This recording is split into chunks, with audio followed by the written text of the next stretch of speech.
Chapter 40. When Guayueluo was pregnant, Wang Zhong officially married Yalan in order to give her a status. Originally, Wang Zhong was prepared to wait for Guayueluo to give birth to the child before finding an opportunity to talk about it. After all, Yalan was almost 30 years old. He couldn't afford to waste any more time. Unexpectedly, not long after Guayueluo was pregnant, she personally persuaded Wang Zhong to marry Yalan. All these years, Yalan and Guayueluo got along well. They called each other sisters and treated each other with respect.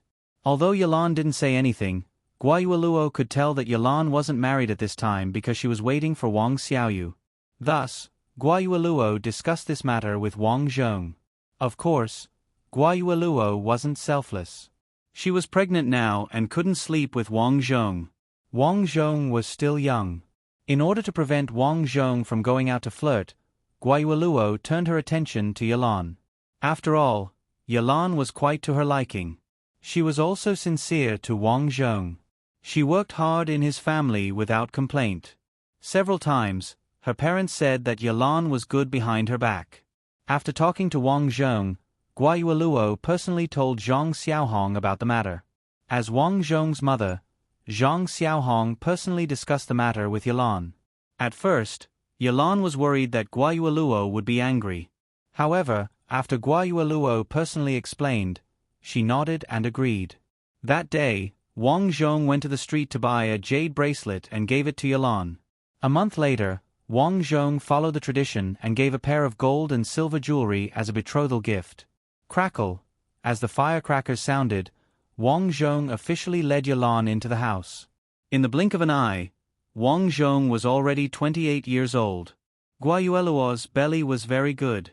For 2 years, she gave birth to a son and a daughter.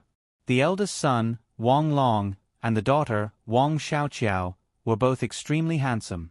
Wang Zhong sent them to a private school and let the teacher teach them to read and write. Yalan's stomach was also very good, but she only gave birth to one son, named Wang Jun. This was because Wang Zhong had always insisted on the principle of eugenics. What was the point of having so many children? Wouldn't it be troublesome in the future? After that, Wang Zhong always paid attention to their safety. Sometimes, he would just let them have a hot meal to ensure their safety. As the saying goes, one stands tall at 30. In 2 years, he would be 30. In order to expand his business, Wang Zhong officially bought the restaurant with the money he had earned before. The business of the Little Fish Hot Pot restaurant was getting better and better. Wang Zhong reckoned that he should have made some achievements by now. However, it was still a little lacking compared to the rich's side mission. This year, his mother, Zhang Xiaohong, was already 46 years old. According to the average lifespan of ancient people, Wang Zhong knew that he did not have much time left. That year, Auntie Sun passed away. A few years ago, Auntie Sun was already quite old and could barely get out of bed. In the end, she was brought to the county city by Guozhuang and his wife. On a stormy night, Auntie Sun finally passed away. Not long after Auntie Sun left, Uncle Ma Wu accidentally fell and died on the spot after drinking too much because of his excessive longing. 2 elderly people had passed away at once. They were relatives who had raised Guayueluo hand in hand. Guayueluo cried miserably and lost a lot of weight. After they were buried, Guayueluo gradually recovered. She and Yalan basically took care of the children and took care of the hot pot restaurant. At the age of 30, he opened 2 more hot pot restaurants in the city. Although the business wasn't as good as the first restaurant, it was still passable. At the same time, there were more imitations. Several hot pot restaurants suddenly appeared on the street, giving Wang Zhong a headache. In fact, it wasn't that he hadn't considered this point. Therefore, he personally purchased and prepared the hot pot's base, condiments, and even the pots and pans. He was worried that these secret recipes would be learned by others. But even so, after all these years, there were still people who persevered and learned how to make hot pot. At this point, Wang Zhong knew that the era of hot pot was over. He could guarantee that he would earn a lot of money every year, but it was impossible to continue to make a fortune by opening restaurants. Therefore, he set his sights on other industries. Over the years, Wang Zhong used the time to purchase raw materials to go to other cities. He saw a lot of local customs, especially the imperial capital. The prosperity of the imperial capital surprised him. And there was a business that made him find a business opportunity. He discovered this business when he opened the third restaurant, Little Fish Hot Pot. There was a small river at the entrance of this hot pot restaurant. Both sides were very busy, and many literati often came here. This was because there were 7 or 8 brothels on both sides of the river. Every day, as long as a man passed by, the women on the side of the road would surround him and pull him into the room. Wang Zhong found that even though this place was crowded together, the business was still good. This place had become the most lively place in the city. As a result, his hot pot restaurant's business was also quite good here. If I open a restaurant like this, the business should be good. It was winter. Wang Zhong stood on the roof of his restaurant and looked at the women on the opposite side. An idea came to his mind. "Husband, what are you thinking about?" At this time, Guayueluo and Yalan walked over together. Yalan held a cloak in her hand and said softly, "Husband, it's cold outside. Put on some clothes." "Thank you." Wang Zhong nodded slightly and pointed to a place called Spring Pavilion. "Madams, what do you think of that place?" Guayueluo spat and snorted. "You're so annoying. Isn't it enough that you have us sisters? What else do you want to do?" Wang Zhong shook his head and said, "Madam, you misunderstand. I think that the hot pot restaurant's earning speed is still a little slow. I'm thinking about whether to do other businesses." "Husband, do you mean to do that business?" Yalan was surprised. Guayueluo frowned and said, "Although that business is profitable, the competition is also fierce. Look at the spring pavilion opposite, the business is bad. Those poor women are soliciting customers at the door every day, but they can't get many customers in. That's because the competition is fierce. Look at those girls on the flower boat in front. Many of them don't even want to pay for drinks in order to attract customers." Yalan sighed. Wang Zhong said, "In the end, these businesses don't know how to do business. If I take over, I can make Spring Pavilion the best place in the city."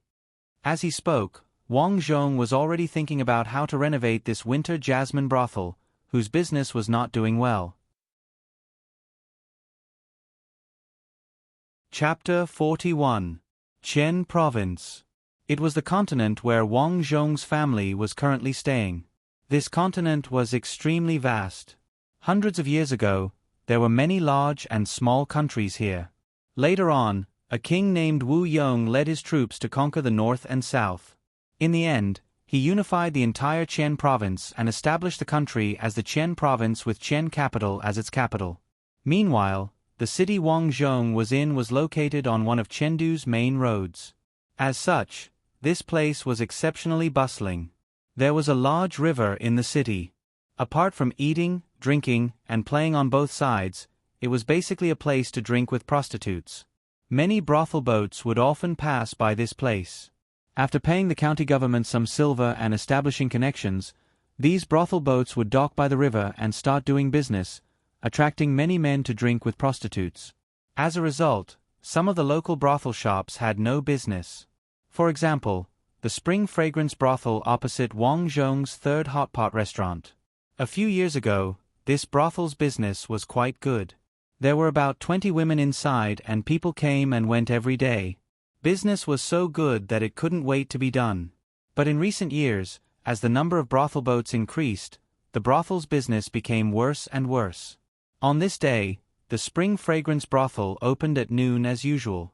A group of ladies had finished dressing up and were standing at the door with fans in their hands. When they saw people passing by, they were incomparably enthusiastic.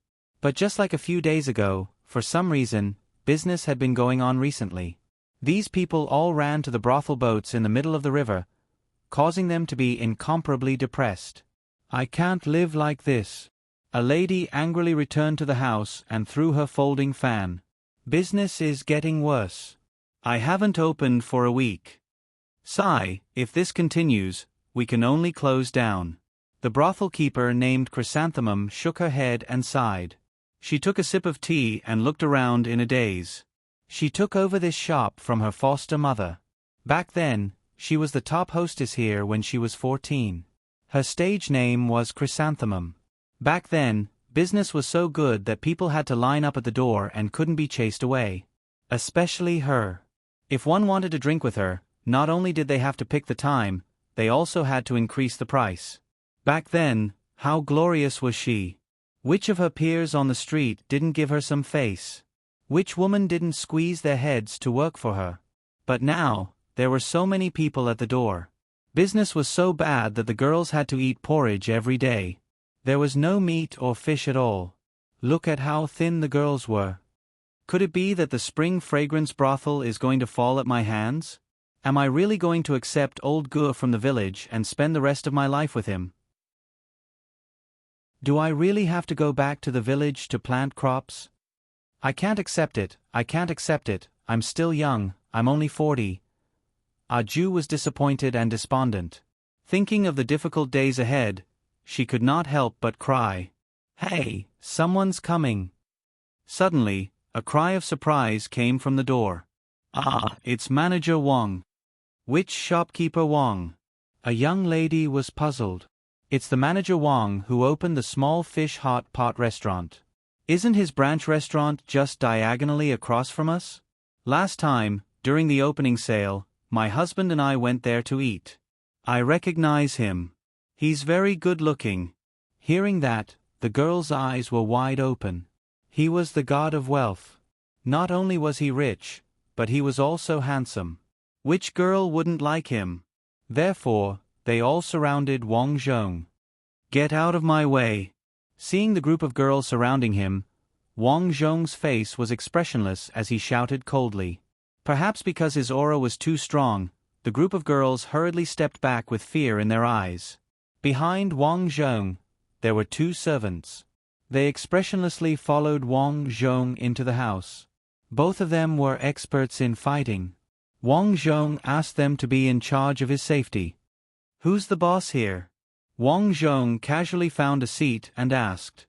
Holding a handkerchief, a Jew hurriedly came up to greet him with a smile. Oh, isn't this shopkeeper Wang? Honored guest. Honored guest. I don't know if shopkeeper Wang is looking for a girl. My girls are very pretty. I'm looking for you. Jew was stunned. She was already 40 years old and had not been the star for many years. Now, someone actually wanted her. She did not expect the famous manager Wang to like her. Forget it, she would go all out today. Although she was a little old, her skills were still there. Just as a Jew was about to speak, Wang Zhong said, I'm here to talk to you about something. Manager Wang, what do you want to talk to me about? Wang Zhong looked at the girls around him and said indifferently, let's talk inside. Jew could also tell that Manager Wang came here today to talk about business. She nodded and said, let's go to the side room. Wang Zhong stood with his hands behind his back and walked under Jew's attentive guidance. As he walked, he looked at the decorations in the room. It had to be said that the decorations here were really old-fashioned. The paint on the walls was either peeling or faded. Drinking here, first of all, the atmosphere was not good. Looking at the clothes of those people just now, all of them revealed a rustic aura. This business was so bad, they deserved it. Manager Wang, I'm Jew. Now, everyone calls me Jew. I wonder what Manager Wang wants to talk about today? Jew poured a cup of tea for Wang Zhong and said. Wang Zhong looked at the yellow tea leaves floating in the water and shook his head slightly. This tea is stale. Jew's old face turned red and said with a depressed face, I'm sorry, Manager Wang. The business is not as good as before. You've seen my business. It hasn't been open for a long time, so I can only use these tea leaves. Do you want to expand your business? Wang Zhong asked. Jew's eyes lit up. Manager Wang means, I want to take over your place. Manager Wang knows how to run our business. What's so difficult about that? In less than 3 years, I can make your place the most popular entertainment place in the area. Wang Zhong said calmly. Ju smiled a few times and did not say anything. She only thought that Wang Zhong was bragging. After all, in her opinion, even she was helpless in the face of such a bad business. Manager Wang was just a layman. What could he know? What? You don't believe me? Seeing Ju's expression, Wang Zhong said. Ju of course did not dare to say that she did not believe him. She quickly replied, "Of course I believe you. I just want to know what Manager Wang wants to do. This place will be closed for a year. I will renovate the place and then systematically train you." Ju was a little confused. If they closed for a year, wouldn't these sisters starve to death? "Don't worry. I will let you close for a year. I will pay you 10 copper coins a month and take care of your food and lodging." Wang Zhong said, "As for you, name a price. If you give me this restaurant, you can leave or stay here to help me manage it. I will pay you 4 taels of silver every month as your salary." This debt was actually easy to settle. It was equivalent to selling the restaurant to Wang Zhong. Wang Zhong would take over all of the restaurant's profits and losses. As for Ju, she could stay or leave. She would also be guaranteed to make money. Thinking of this, Ju was overjoyed. "I will listen to Manager Wang. How much are you prepared to pay for this restaurant?" Chapter 42. Your place is just an empty shell. After taking over your place, not only will I have to take care of everyone's meals for a year, but I will also have to renovate and train you. The expenses will be very high. Wang Zhong lightly said, "How about this? I will give you 800 taels of silver." 800? This price was lower than what Ju had expected, so she wanted to fight for it. "Shopkeeper Wang, can you increase it a bit?" "Huh?" Wang Zhong glanced at her. "If it wasn't for the fact that your place is close to my hot pot restaurant and hindering my business, do you think I would care about it?" If it wasn't for me, who would take over your place? Have you calculated that I will have to spend a year on your meals for more than 20 people? Have you calculated how much money you will have to spend on renovations? Finally, have you calculated that once the business here is good, I will give you 4 taels of silver every month? Do you think you can get this salary outside? If you don't know how to calculate this, then forget it. I have many good places to cooperate. After saying this, Wang Zhong stood up and flicked his sleeve. "If you don't want to, then forget it." This shopkeeper Wang was too difficult to talk to. Ju suddenly became anxious. In fact, what Wang Zhong said was right. Although the money to buy this place was less, it was still a loss. If she didn't sell it to Wang Zhong, she would have to bear the monthly expenses herself. If she couldn't bear the losses, she was afraid that no one would want to buy her 500 taels. Not to mention that she had so many good sisters who depended on her for their meals. "Shopkeeper Wang, I was just saying." "Please don't be angry." Ju quickly stood up. Her attitude was so humble that she almost knelt down. "I will ask you one last time. What do you think?" Wang Zhong calmly said. "I agree. I will listen to Shopkeeper Wang. I only hope that Shopkeeper Wang can take pity on my sisters. They are all from poor families. If there is a way, who would be willing to do this?" It could be seen that although Ju was a brothel keeper, she was different from the previous Zhua Fu. Zhua Fu opened this kind of place by forcing people to be honest, but the women Ju recruited were all willing. In the next few days, the neighbors found that the old spring fragrance brothel that had been open for decades had closed. It must have closed down. After all, everyone had seen the spring fragrance brothel's business. It was only a matter of time before it went bankrupt. However, no one knew where those women went after it went bankrupt. However, it didn't take long for many people to realize that many craftsmen would enter the spring fragrance brothel during the day. Under the guidance of a few old craftsmen, these people would move out all the old things that had been dismantled from inside. Then, there would often be the sound of banging and banging. They were renovating the place. Everyone understood what was going on. Soon, there were rumors that a rich man had bought this place. The previous lady boss, Ju, and her sisters had all left. It was rumored that they had found honest men to marry. This rich man must be an idiot. In the small fish hot pot restaurant opposite, a diner pointed at the old signboard of the Spring Fragrance House and said, "The business of this place is so bad, but someone actually bought this place. They really have too much money to spend." Isn't that so? I went to the Spring Pavilion at the beginning of this year. It really can't be compared to the flower boats by the river.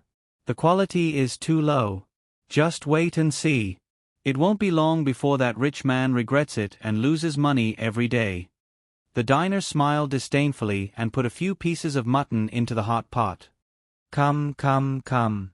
It's my treat today. Brother Sun, Brother Zhao, don't be shy. The mutton will taste better with some seasoning.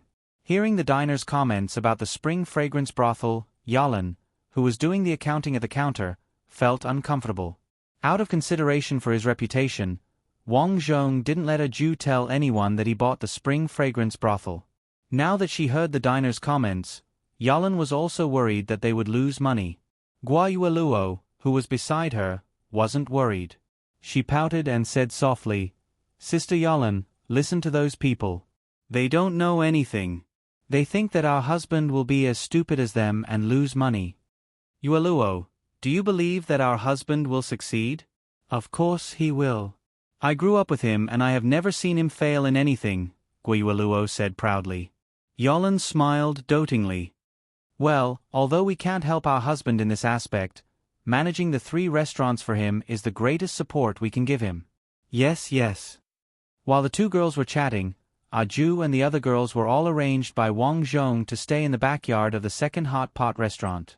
This hot pot restaurant had the worst business, but it had a big backyard. There were more than a dozen rooms of different sizes. It was originally used as an inn, but it was temporarily closed. It was given to these people to stay. "Hello, Manager Wang." Early in the morning, Wang Zhong came. Ju quickly led the girls to greet Wang Zhong. Wang Zhong said expressionlessly, "Have you been living well these days? Have you eaten well?" The group of girls nodded and chattered.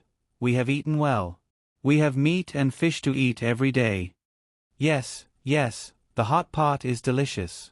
The rice here is so soft. Thinking of the days when we had porridge every day, I feel that it tastes terrible." Wang Zhong's face was expressionless as he listened to them speak. Fortunately, Ju's eyesight was good and she shouted out, "All right, all of you shut up. Isn't it all thanks to shopkeeper Wang that you have such good days? If you want to thank someone, you should thank shopkeeper Wang." The group of girls reacted and thanked him in unison.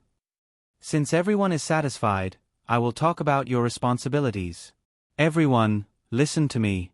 How to make the business better in the future. First of all, everyone has to understand the psychological needs of the customers in a place like yours." "What needs?" "That is, it is high-end. For example, it used to be called Spring Pavilion. This name is too vulgar.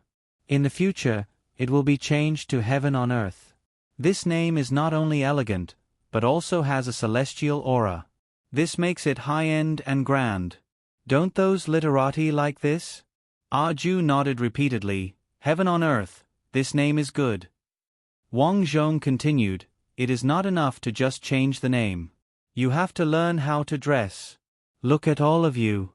You don't even comb your hair in the morning. And your teeth are so yellow. The customers will lose their appetite when they see you. Manager Wang, we don't want to do any work anyway, so we are too lazy to take care of it." Ju defended them. "This is your reason. Remember, unless you go to bed at night, you have to dress well during the day." Chapter 43. Yes. The group of people quickly lowered their heads. "Clean yourself up and remember to put on makeup. Later, I will give each of you a set of makeup tools. Other than putting on makeup, the next step is to change your names." Wang Zhong said, "Everyone, remember, if you want to make a lot of money, you have to target those nobles. There is no need to earn the money in the pockets of some commoners."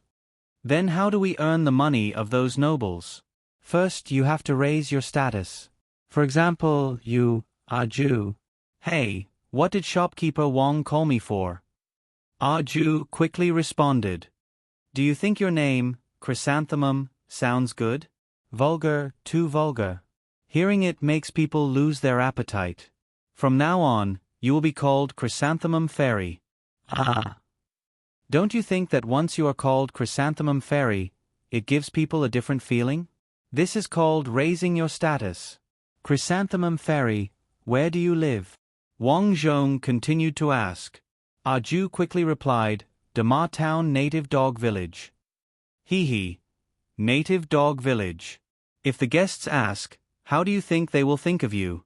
They will think you are a country bumpkin, a country bumpkin, a country bumpkin with dregs. Do you understand? Ju looked embarrassed, not knowing how to answer. So you have to set up a persona for yourselves. For example, you are called Chrysanthemum Fairy. If a guest asks where you live, you will say that you live in a faraway western country where there are many martial artists. You are the wife of the Chrysanthemum sect's sect master, and the sect is filled with beautiful chrysanthemums. However, later on, the sect offended an expert, and the sect was destroyed. Your martial arts were crippled, and in the end, you brought your young daughter to escape from there and came to the Yin family. Now, you are not earning money to live, but to save money. This way, not only will you raise your status, but you will also gain sympathy. When the guests think of being the sect master's wife, they will feel a sense of accomplishment. Wang Zhong looked at the beautiful girl beside Ju. This girl was the youngest and the most beautiful. She was Ju's adopted daughter. You are called Little Red, right? Little Red was only 15 years old. This was the age when she was curious. Hearing this, she quickly nodded. In the future, your mother will be the Chrysanthemum Fairy, and you will be the daughter of the Chrysanthemum sect's sect master. Little Red cannot be called Little Red, and will be called the Red-Clothed Saintess. You will be the saintess of your Chrysanthemum sect, and the men who are with you will not only be able to live longer, but also have better luck. This is your ability, do you understand? But I don't know how to do that, Little Red said honestly. This is called setting up a persona. We all know that you don't know how to do it, but you have to advertise it so that everyone will be interested in you. In the following year, you have to learn the 4 arts. In the future, you can only be a performer. Who wants to drink with you? Sorry, we don't want ugly people, old people, or people of low status. For example, if the price is less than 20 taels of silver, don't even bother with them. If it's 50 taels of silver, just say a few words through the gauze curtain and leave. If it's 100 taels of silver, just drink a few cups and chat. But if they want to touch you, sorry, we're only performing. This is called acting cool. But you can leave people hanging. Only by leaving those rich old masters hanging will they be willing to spend money. For example, if you meet a rich man, you can't praise him for being rich, that would be vulgar. You have to praise him for his good temperament, hinting that you've always been interested in him. This is called keeping people in suspense. In the future, when you speak, don't be so honest. You have to bring out the domineering aura of the red-clothed saintess. If others ask, you'll say the same thing as your foster mother. You're not here to earn money, but to take revenge. If they want to touch you, I'll die for them. This is called a chaste woman. These men all like this. And you guys? Wang Zhong looked at the other women. You guys are the same. Don't come forward whenever you see a man. Bring out the aura of a chaste woman. If you encounter someone you don't like, just refuse. If anyone wants to touch you, there's no way. In the future, your identities will change. You will be the princess of the Sakura country in the western region. You'll be called Princess Sakura. You were out playing when you encountered bandits, and all your guards were killed. In the end, you painstakingly escaped from the bandits' lair. You're here to earn money to return to the Sakura country. In any case, you're as pitiful as you can be. Those scholars like you just like that. Don't ask if the Sakura country exists in this world. If you ask, it definitely exists. As for the specific location, which of the guests will really go and look for it? They only know that you're a princess, and they like you. They feel that if they can sleep with a princess, they'll have no regrets in life. This sense of accomplishment comes immediately. In this way, you'll earn money, and they'll also achieve their psychological goals.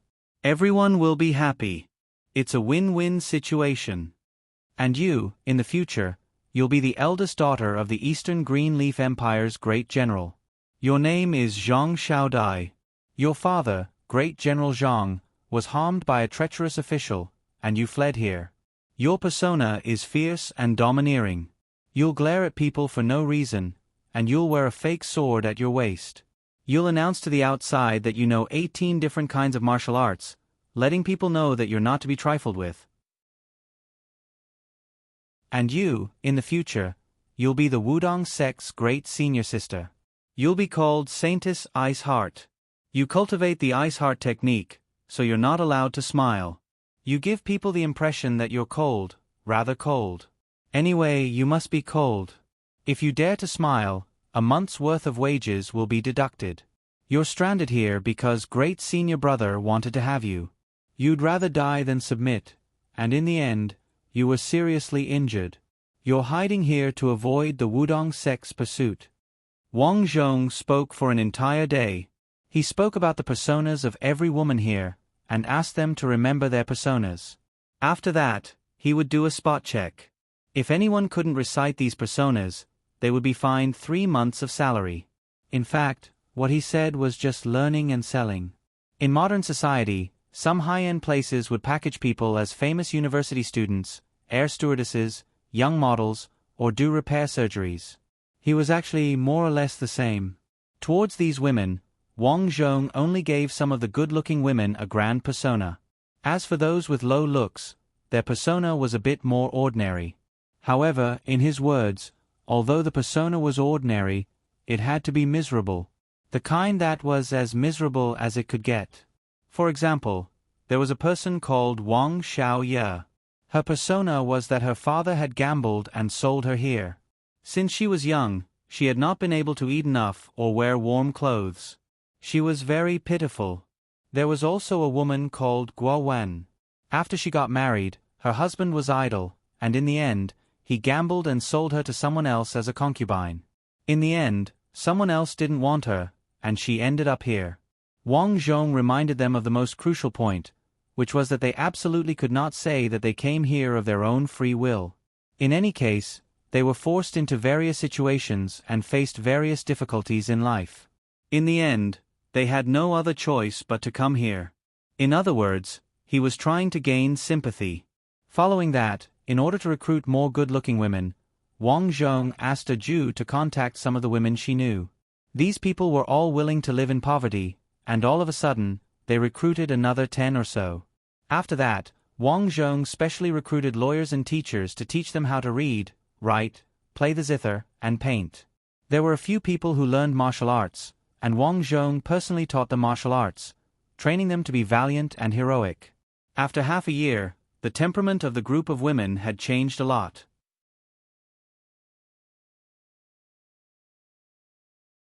Chapter 44. Of course, just this alone is not enough. Although some people are good-looking, their figures are unbearable. Thus, under his request, these people must lose weight, run daily, exercise, control their diet, and learn how to put on makeup. After putting on makeup, their original appearance is unrecognizable, and their temperament is improved by a large margin. Another half a year passed, and these people finally satisfied Wang Zhong. Now, the renovation of the spring pavilion is almost complete. The interior is not decorated luxuriously, but with a kind of celestial aura. The wood is of high quality, and the door of each room is separated by a thin veil. The hall is emitting a smoky fragrance, just like a fairyland. Finally, the signboard of Earthly Paradise is hung up. On this day, Earthly Paradise is officially opened. What is strange is that after this place opened, no one stands at the door to solicit customers. The door is frighteningly empty. Many people say that this place does not know how to do business and does not know how to solicit customers. Sooner or later, it will go bankrupt. But not long after, in broad daylight, a woman who calls herself the Chrysanthemum Sect Saintess suddenly fell at the door of earthly paradise with blood on the corner of her mouth. Behind her is a group of black-clothed masked men with swords in their hands. As they chase, they shout, "Red-clothed Saintess, don't run. Red-clothed Saintess, do you think you can escape from our hands? Ha, today is the day you die." At this moment, a woman wearing armor and a red cloak rushes out from earthly paradise. "Who are you?" a black-clothed masked man shouts. "Qingye Empire's General Zhang, whose daughter, Zhang Xiaodai." Zhang Xiaodai. A group of black-clothed masked men's faces change. "Miss Zhang, I am the Chrysanthemum Sect's red-clothed saintess. These bastards destroyed my sect and want to kill me." The red-clothed saintess clutches her chest and says. The men around her are filled with grief and indignation. This group of people is too despicable. They actually want to kill a weak woman. At this moment, these people can't wait to rush up and comfort this pure and beautiful, yet pitiful red-clothed saintess. But the strange thing was that these people had never heard of the Greenleaf Empire, and the Chrysanthemum Sect was even more unheard of. However, these black-clothed people seemed to know. The leader's complexion greatly changed. "You're the one who knows 18 different kinds of martial arts. Rumor has it that she's as beautiful as a fairy. She's talented and intelligent. She's proficient in zither, chess, calligraphy, and painting. She once led 1,000 elite troops to beat back an enemy country's 30,000 troops, Zhang Xiaodai. That is me. I have already protected the red-clothed saintess. You guys should leave now. Otherwise, don't blame me for being rude." Zhang Xiaodai swung the sword in her hand and spoke valiantly. The mountains will not change and the rivers will continue to flow.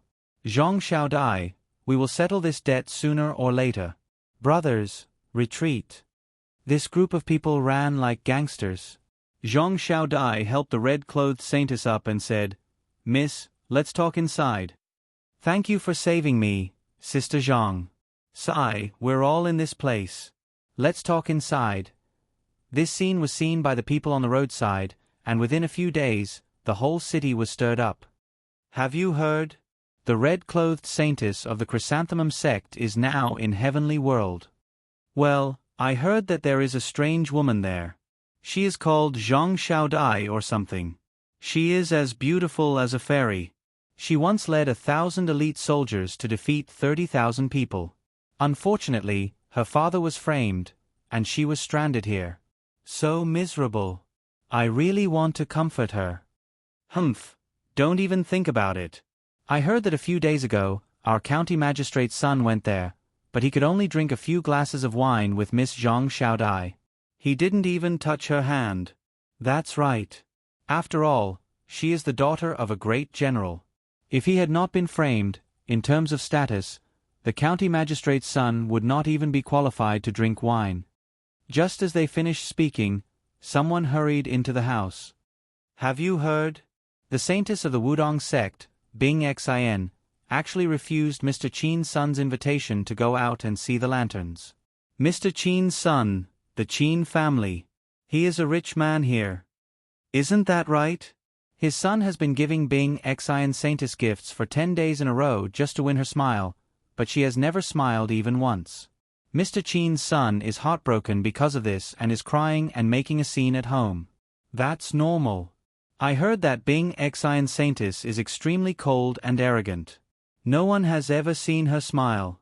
Rumor has it that if anyone can win her smile, not only will they get her body, but they will also be able to cultivate the Bing Xin cultivation method," someone said enviously. "Well, she is the Wudong sect's senior sister after all.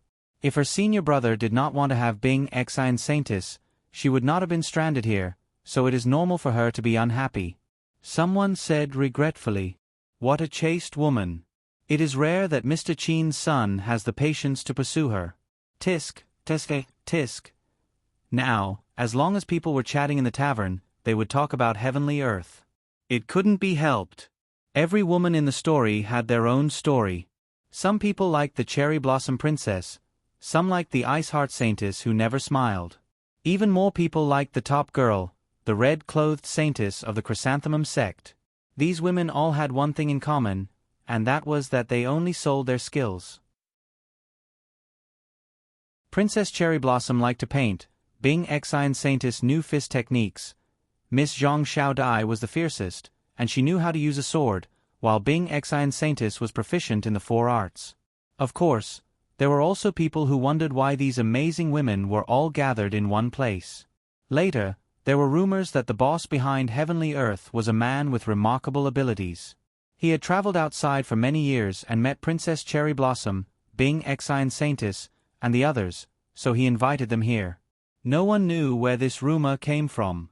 In short, although there were people who doubted the identity of these women, once someone refuted it, a group of people would immediately jump out to defend these women. There was no way around it. There were too many people who liked them. They were called die-hard fans. Fortunately, Wang Zhong had made them not go out to meet people for a year. After that, when they met people in Heavenly Earth, they also wore veils. Therefore, many people who had seen them before did not recognize them. However, Wang Zhong had thought about it. Even if they recognized them, it was fine. Communication was not developed in ancient times, so it was not a problem for a few people to know. After a year, Wang Zhong never expected that Heavenly Earth would earn so much money. The speed at which they earned money was equivalent to 2 years of income from his 3 hot pot restaurants. It wasn't just him. The ladies in Heavenly Earth also earned a lot. Furthermore, the ladies realized that it wasn't as tiring as before. Every day, they would paint, play a few tunes, or chat with the guests. They earned a lot of money. In the past, the young masters and literati who ignored them were now begging to see them. Such a situation was something they never dared to imagine.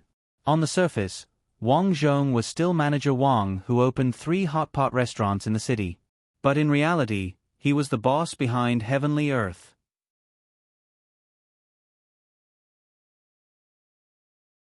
Chapter 45. While Wang Zhong was running his business, he never forgot that the laws and political power of the ancient times were unstable. For example, in his previous life, a simple storm could cause the houses of the farmers to collapse. Because of the disaster, there were riots in many places. In this life, the strength of the Qianzhou country was clearly much stronger. This was mainly due to the good governance of the current emperor. In addition, since the founding of the Qianzhou country was prosperous and the people were peaceful. Therefore, the people were getting richer and richer. However, after so many years, the old emperor was getting old and the country's system was gradually becoming rigid. If this continued, it would be difficult to guarantee that nothing would happen. Therefore, in order to let himself and his family settle down, he followed the method of his previous life and ordered the blacksmiths to make iron pipes for him to prepare to make flintlock guns. Now that he had experience, Wang Zhong only ordered the blacksmiths to make iron pipes of the same caliber. The length and caliber were divided into 2 types. The size and caliber were given to the blacksmiths according to the blueprint. Now, he had already made more than 300 of these iron pipes. The iron pipes were easy to make, but the delicate work of making the handle and trigger had to be done by the carpenters. Therefore, it took a long time. Every time a gun was made, Wang Zhong would personally check it, add gunpowder, throw a few iron balls, and shoot. He wanted to find the feeling of shooting in the past. After that, he would personally call his sons, Wang Long and Wang Jun, to learn how to shoot. Even his daughter, Wang Xiaoqiao, had to learn. Wang Zhong was very strict with the education of his children. When they were young, they had to learn how to read and write. After that, he gave each of them a piece of land to learn how to farm. This was to cultivate their spirit of endurance. Although Guayueluo and Yalan felt sorry for their children and objected to Wang Zhong's education method several times, they still couldn't persuade Wang Zhong in the end. Wang Zhong didn't waste any time. Apart from managing his business, he would also find the best doctor in the city to learn from him. This was to make it easier for him to treat his own injuries if he encountered any difficulties in the future. In the blink of an eye, Wang Zhong was already 35 years old. In order to earn more money, Wang Zhong repeated his previous model and designed farming tools. After purchasing farmland from other landlords, he rented it to the tenants and personally taught them how to use farming tools. He also helped them dig small streams to store water and raise fish. Now, Wang Zhong had already purchased a large residence in the city. Its scale was only slightly better than Zhua Fu's residence. As a result, Wang Zhong changed from the well-known shopkeeper Wang to the envious squire Wang. Her mother, Zhang Xiaohong, was already old, so she had arranged for 2 servant girls to take care of her. Every day, they would accompany Zhang Xiaohong as much as possible. Her father-in-law, Guo Zhuang, and mother-in-law, Ma Yan, were also old. When they saw that Wang Zhong was now the famous shopkeeper Wang in the city, they were very pleased. When Wang Zhong was 33 years old, they handed the pork shop over to Wang Zhong to manage. Wang Zhong didn't disappoint them. He personally took care of the 2 poor boys and taught them some veterinary knowledge. If a sow had a difficult birth, he would personally help with the delivery. If a cow or sheep fell ill, he would also prescribe the right medicine. He could also solve some simple and difficult diseases. In just half a year, the 2 poor boys had learned some veterinary knowledge. As a result, in the past 2 years, the mortality rate of the pigs in the pig farm had greatly decreased. The animals they raised were all strong and fat, which made Guo Zhuang and his wife happy. Many times, he had said in front of his family and friends how good it was for him to choose Wang Zhong as his son-in-law. This was called having foresight and courage. At that time, Wang Dahu's family background was very good, but he did not fancy them. Now, looking at it, Wang Zhong had developed into the famous Squire Wang. He had thousands of acres of land, 3 taverns, and countless servants. His daughter, Guo Yueluo, followed Wang Zhong and was now his wife. She didn't have to do anything but collect money. Her life was very good. On the other hand, Wang Ren's father, Wang Dahu, was old and couldn't work anymore. Although Wang Ren was strong, it was said that he didn't learn well. After he got married, he was brought out to play by the villagers and got addicted to gambling. Because of gambling, Wang Dahu's family became poorer and poorer. It was a pity that Wang Dahu was old and couldn't control Wang Ren. Instead, he was beaten by Wang Ren several times because he couldn't take out the money. Wang Ren's mother was so angry that she died. Wang Ren's wife secretly took the money with her son and daughter and ran away. No one knew where they went. Wang Ren's sisters didn't dare to interact with Wang Ren. They were afraid that Wang Ren would lose and ask them for money again. Speaking of this, Guo Zhuang sighed in his heart. He thought that he had almost married Guo Yueluo to Wang Ren. Fortunately, Wang Zhong acted quickly. Guo Zhuang couldn't help but be convinced. However, he still said that it was lucky that he was bold and had good eyesight. That was why he let Wang Zhong marry his daughter. Hearing these words, Ma Yan shook her head. It seemed that it was lucky that she stopped him from teaching Wang Zhong a lesson. Otherwise, there would be a gap in their family. Their days were getting better and better. However, they didn't expect that the late emperor would pass away in the winter 2 years later. Although there weren't any melodramatic scenes of the princes fighting for power in the Qianzhou royal family, Wang Zhong also learned from some people that because the crown prince had just ascended the throne and his regime was unstable, 3 neighboring countries were eyeing him covetously. Not long ago, the nomadic country in the east, the country of Ox, harassed their borders. Although the country of Ox was defeated in the end, it also revealed that the Qianzhou military was underprepared. Because of many years of peace, the soldiers didn't have the weakness of fighting spirit. A month before the new year, bad news came. The 3 countries in the east, the country of Ox, the Gowan Empire, and the Great Sun Country, which was originally a subsidiary country of the Qianzhou country, joined forces to attack the Qianzhou country. In a month's time, the Qianzhou country lost half of its country. This was especially the case for the country of cattle. As the people of this country were strong, brave, and skilled in battle, and had sufficient horses, they were able to arrive at the city gates at lightning speed. Once their big city was breached, the entire imperial capital of the Qianzhou country would be exposed to the enemy's swords. Now, all the capable people in the city fled to the imperial capital, and those who couldn't fled to the countryside. After all, everyone heard that the people of the country of Ox were extremely barbaric. Men would be slaves to them, and women with good looks would be snatched by them and abused wantonly. Several cities in front of them were already in a terrible situation, and countless women of good families were ruined. Hearing this news, Wang Zhong's expression was solemn. He originally thought that it would be enough for him to live his life peacefully, but he didn't expect that something like this would happen. Once the city was breached, his family business would be destroyed, and his family would be homeless. Especially his old mother, with her current body, how could she withstand the long journey? They, who were already living a good life, would probably have to live a life of fear and trepidation. This city must be defended. Wang Zhong made a decision in his heart.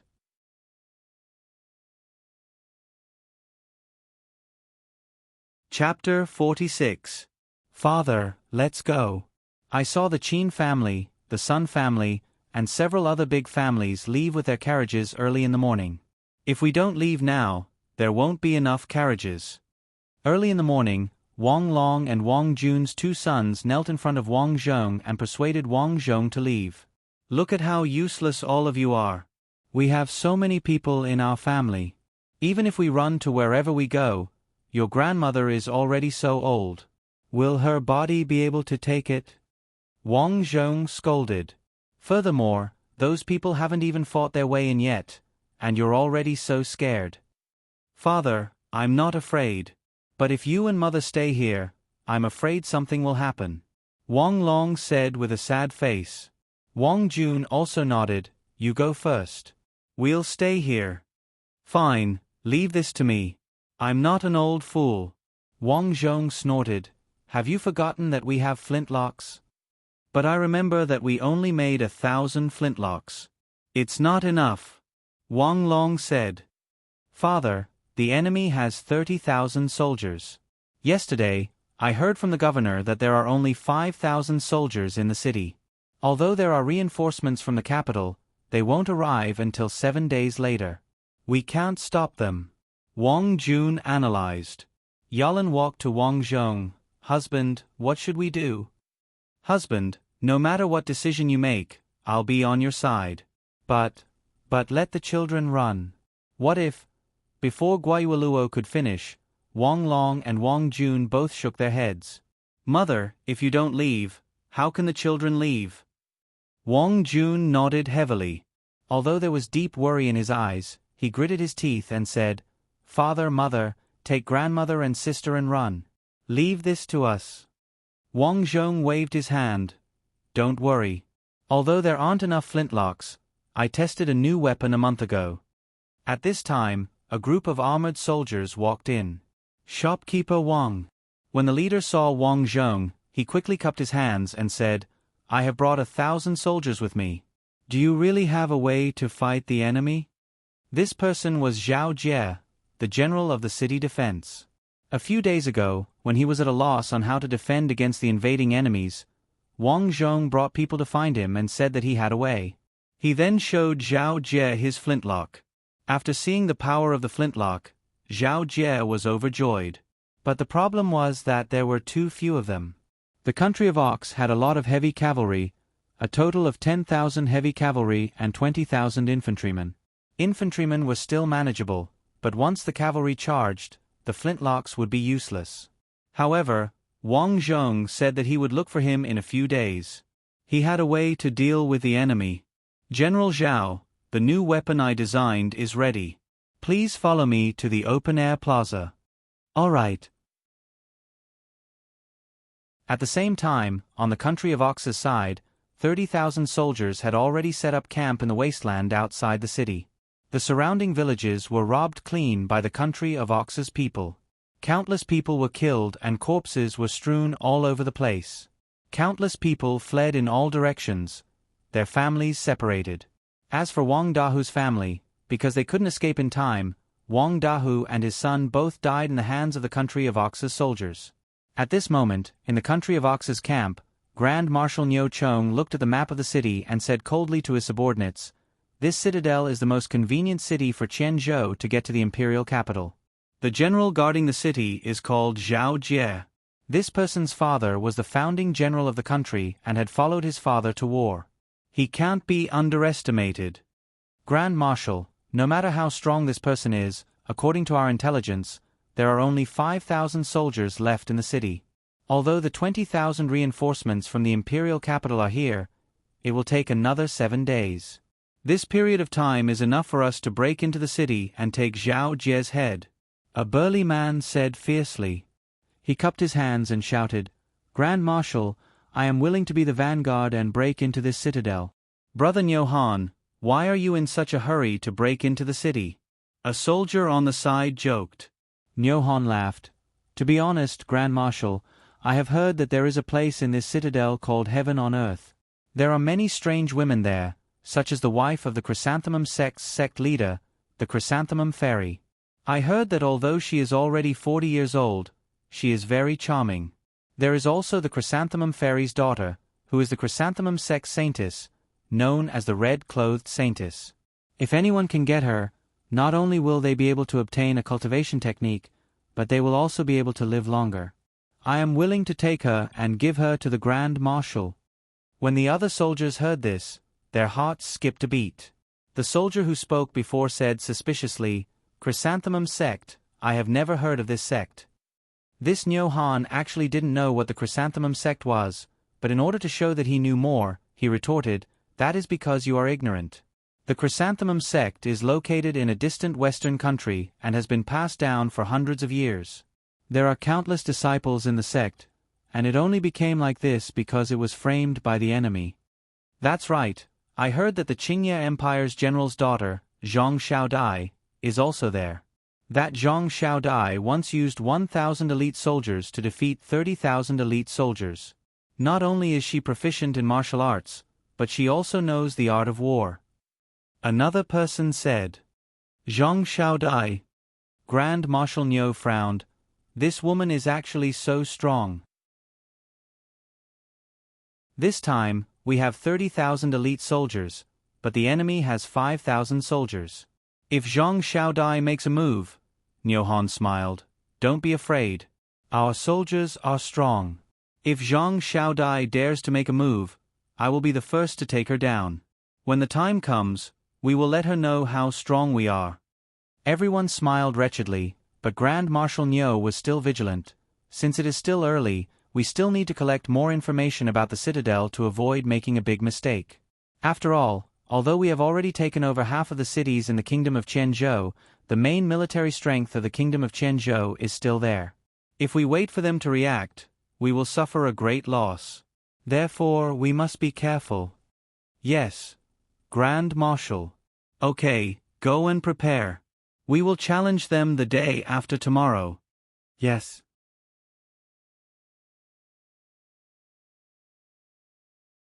Chapter 47. While the country of Ox was preparing for war, Wang Zhong and Zhao Jie had finished experimenting with the new weapons. After walking out of the open-air plaza, Zhao Jie was still in a daze. After a long while, he said to Wang Zhong, "Shopkeeper Wang, the weapons you provided for us this time are really useful. After returning to the imperial capital, I will report it to the emperor.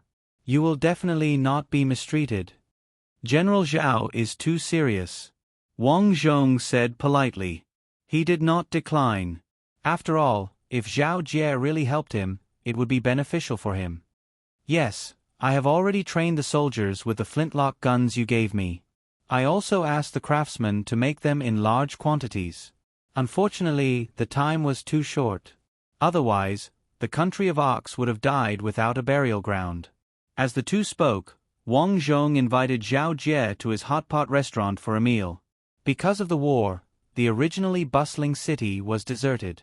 When Zhao Jie passed by the hot pot restaurant, he looked at earthly paradise and showed a yearning expression. "General Zhao, do you have someone you like?" Wang Zhong asked. Zhao Jie showed an awkward expression. "Not long ago, I passed by here and heard that there was a strange woman, Zhang Xiaodai. That day, I was fortunate enough to drink a few cups with Miss Zhang. I heard some of Miss Zhang's descriptions of the art of war. It was really impressive." Wang Zhong smiled faintly. When he was teaching those girls, in order to make their character settings more complete, he explained some specific knowledge to them. As for Zhang Xiaodai, he had bought a few military books for her. He wanted her to use them to show off, but he didn't expect that Zhao Jie would be fascinated by them. The people in earthly paradise did not escape?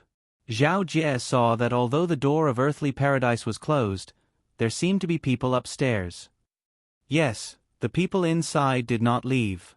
They came here because they were desperate. Now that there is chaos outside, they have nowhere to go. Wang Zhong shook his head. Then, Miss Zhang Xiaodai. Naturally, she did not leave. If you want to see her, I can introduce you. Wang Zhong said. You know Miss Zhang? Zhao Jie was very surprised. Please. General Zhao. Wang Zhong took Zhao Jie into the heavenly world. 2 days later, 30,000 soldiers from the country of Ox approached the Acropolis city. Standing in front of them was the Iron Cavalry camp of the country of Ox, the Iron Cavalry Legion. This group of people were strong and well-trained, and they specialized in cavalry charges. No matter how orderly the army was, they could not withstand the powerful charge of a cavalry legion. Thus, as they fought, countless cities were destroyed. The people inside, listen up. I'm your grandfather, Niu Han. Today, I've come out to challenge you. Which of the bastards inside dares to fight me? Niu Han rode on his warhorse and held a giant saber in his hand. He pointed at the city and shouted. This was called a challenge. In ancient times, before a war, the general would challenge the other party. If he won, it would boost the morale of his troops. This Niu Han had the back of a tiger and the waist of a bear. If they were to really compete, there really weren't many people in the city who could deal with him. At this moment, Wang Zhong and his 2 sons followed Zhao Jie to the top of the city gate tower. This is the Iron Cavalry Legion of the country of Ox. Shopkeeper Wang, I'll leave it to you later. Because Wang Zhong's weapon was designed by Wang Zhong, the people who used it were also personally trained by Wang Zhong. Thus, in the battle later, Wang Zhong still had to control it. General Zhao, please don't worry. Wang Zhong cupped his hands. At this moment, the city gate below opened. Wang Zhong's eldest son, Wang Long, rode out on his warhorse. Wang Zhong arranged for Wang Long to go out. On one hand, these soldiers did not know much about the use of flintlocks. On the other hand, he hoped that Wang Long would become famous in this battle and pave the way for his future military career. Zhao Jie naturally understood Wang Zhong's intentions. He also had some admiration for Wang Zhong. According to his information, Wang Zhong was just an ordinary poor person. He almost starved to death when he was young. In just a few decades, he had developed to this point. It was impossible for him to do something like this. Outside the city gate, Niu Han saw that it was actually a young child who came out. He was so angry that he shouted a few times. He pointed his giant saber at Wang Long and roared, "Little brat, where did you come from?" "Wang family's Wang Long. Today I will cut you down." Wang Long roared. "Wahahaha. Little brat, your General Zhao must have no people left to send you out to die. Fine, today your grandfather will send you to hell. When you go down, remember your grandfather's name, Niu Han." After saying this, Niu Han's legs clamped down on the horse's body. Fight. He held a giant saber in his hand and charged forward quickly. At this moment, the group of soldiers on the city gate tower were sweating. They all knew this Wang Long. It seemed that he had not even joined the army. Niu Han, on the other hand, was one of the top generals in the country of Ox. There were at least 8 or 10 generals who had died in his hands. What did Wang Long rely on to fight such a fierce person? "I heard that he relies on a flintlock." A soldier on the city gate tower whispered, "I have seen that thing before. It can make a pung-pung sound." "Have you seen that thing kill people?" Someone on the side asked. "I don't know. I also heard that after it makes a sound, the enemy will fall down. It is similar to a hidden weapon." "Alright, this thing was invented by the local shopkeeper Wang." While others were discussing, Wang Zhong was expressionless. Letting Wang Long fight this time was dangerous, but if he wanted to grow, how could he not experience these difficulties? Therefore, Wang Zhong let his son fight. If he was unfortunate enough to die in battle, then it was fate. Facing the charge of Niu Han's warhorse, Wang Long took out the flintlock at his waist. Although he was nervous, his movements were not slow. The gunpowder had already been filled. Now he only needed to load the iron balls. He threw the iron balls into the muzzle of the gun and aimed at Niu Han. Niu Han was puzzled. This guy actually did not use a saber. Was he scared silly? Go and die! Niu Han roared. Wang Long did not fire. He was waiting. He had fired this gun countless times. He knew that the range of the gun was 20 to 30 meters. In order to ensure high accuracy, the best shooting distance was 10 meters. Finally, Niu Han charged to a distance of 10 meters. With a pang sound, the flintlock fired. Niu Han did not have time to react and fell down with his horse. Something unexpected happened. The group of people from the country of Ox were shocked.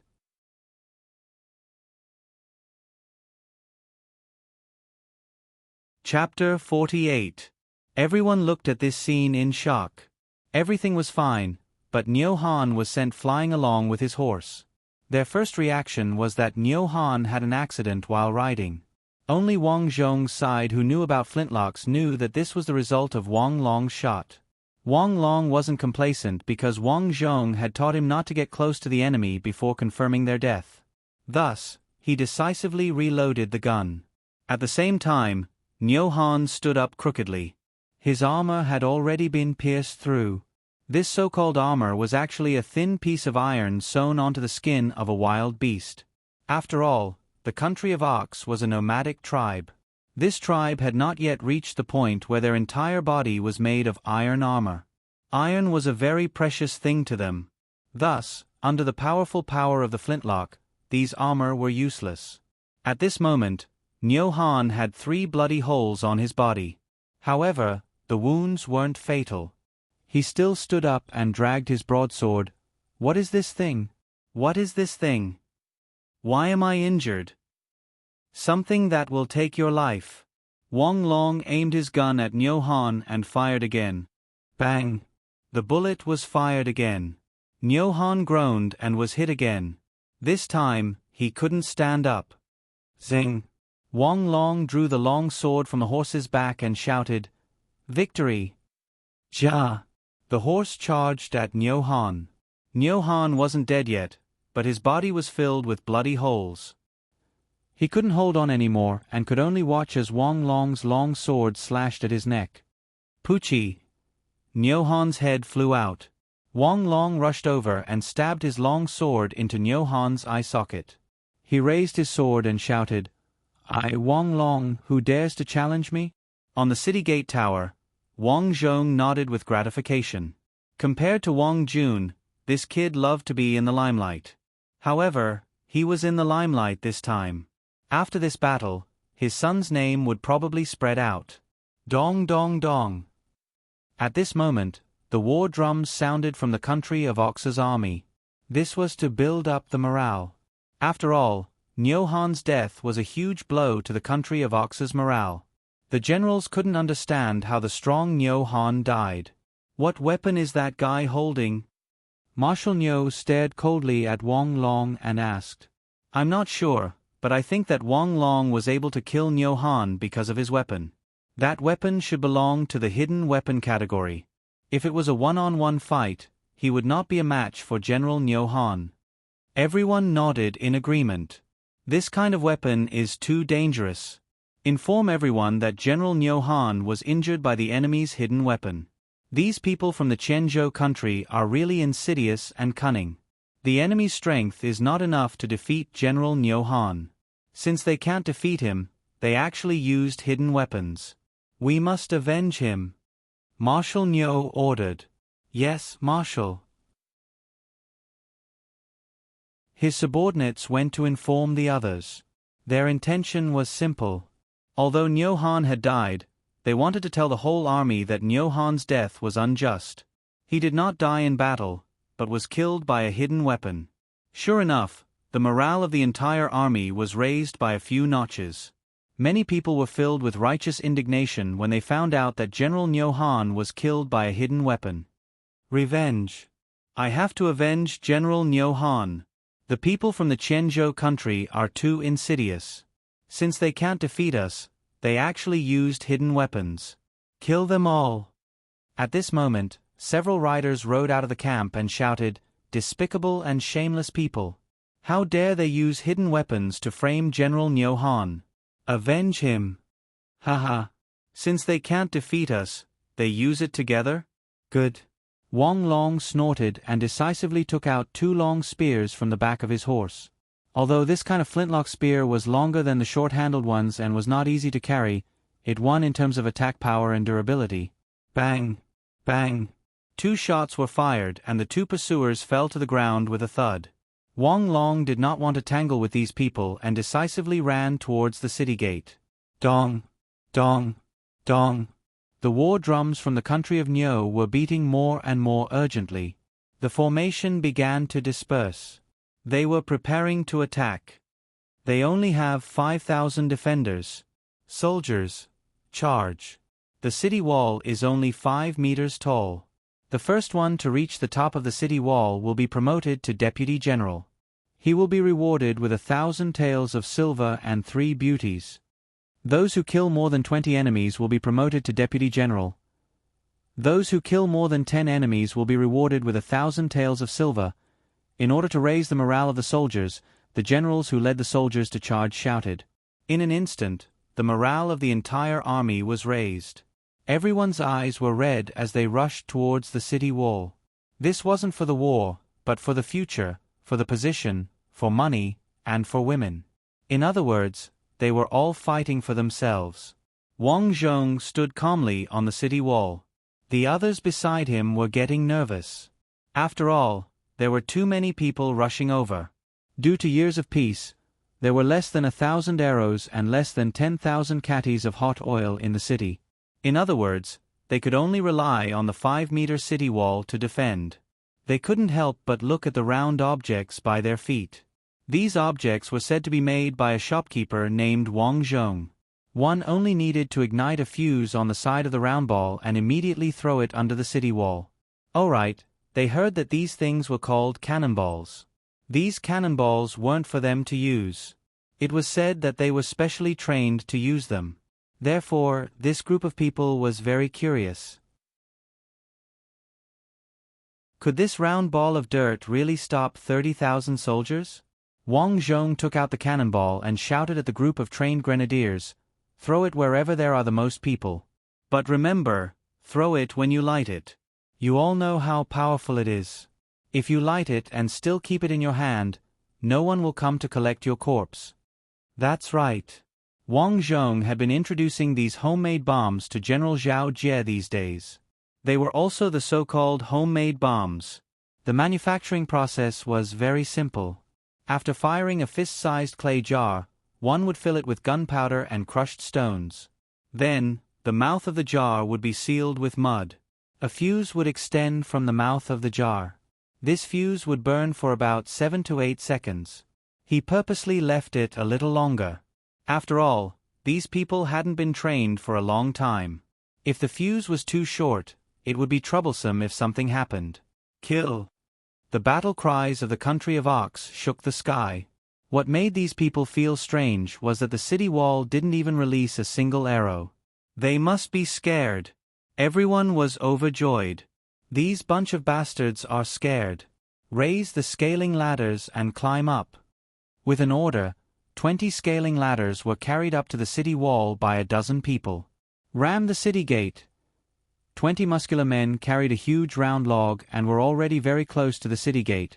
Everyone's palms were sweating as they stared at Wang Zhong.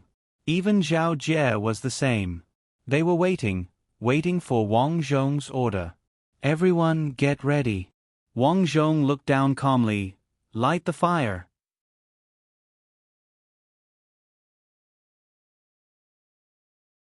Chapter 49. Light the fire.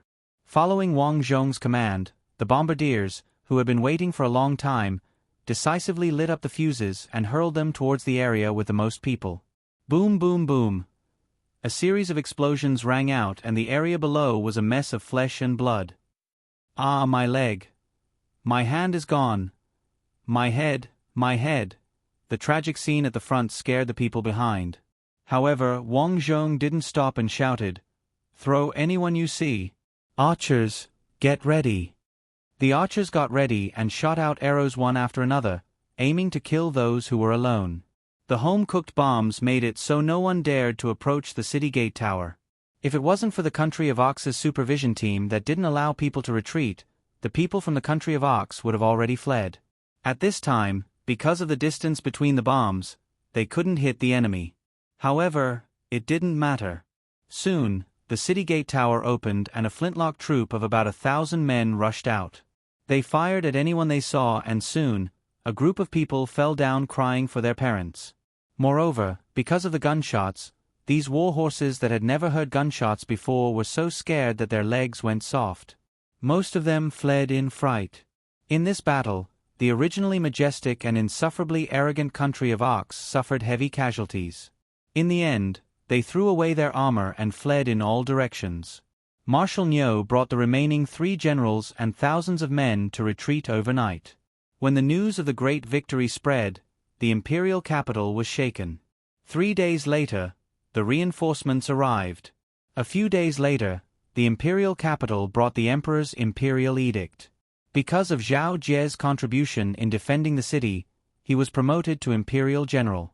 As for Wang Zhong, he knew that treasuring a jade ring was a crime. Therefore, he didn't hesitate to tell Zhao Jie the theory behind his invention. In the end, under Zhao Jie's suggestion, the emperor made Wang Zhong the mayor of Acropolis City. After that, according to Wang Zhong's flintlock manufacturing, the country of Qianzhou found all the blacksmiths around the imperial capital to forge the barrel of the flintlock gun overnight. Gunpowder also became a restricted item and no one was allowed to secretly collect it. 3 months later, the newly ascended emperor, Wu Zhong, personally led 10,000 flintlock troops to reclaim the lost land. First, they eliminated the most powerful Country of Ox. In the end, the Gaowen Empire was worried about being attacked, so they sent messengers to negotiate peace overnight. In the end, they were forced to cede 1/3 of their territory. As for the Great Sun Country, which was just a bystander, its territory was not large, and it was directly annexed by Wu Zhong. All the members of the royal family were killed. The war was finally over. Now that Wang Long had become Zhao Jie's disciple, he followed Zhao Jie to continue hunting down the remaining members of the Country of Ox. As for Zhao Jie, under the matchmaking of Wang Zhong, he successfully married Zhang Xiaodai as his concubine. Of course, before the marriage, Wang Zhong told the truth that Zhang Xiaodai was not the daughter of the general. Although Zhao Jie was very wrong, who asked Wang Zhong to teach him well. He still liked Zhang Xiaodai, but she could not be his wife. She could only be his concubine. As for his son, Wang Zhong, because he didn't like to learn martial arts and wasn't interested in becoming an official, Wang Zhong didn't force him.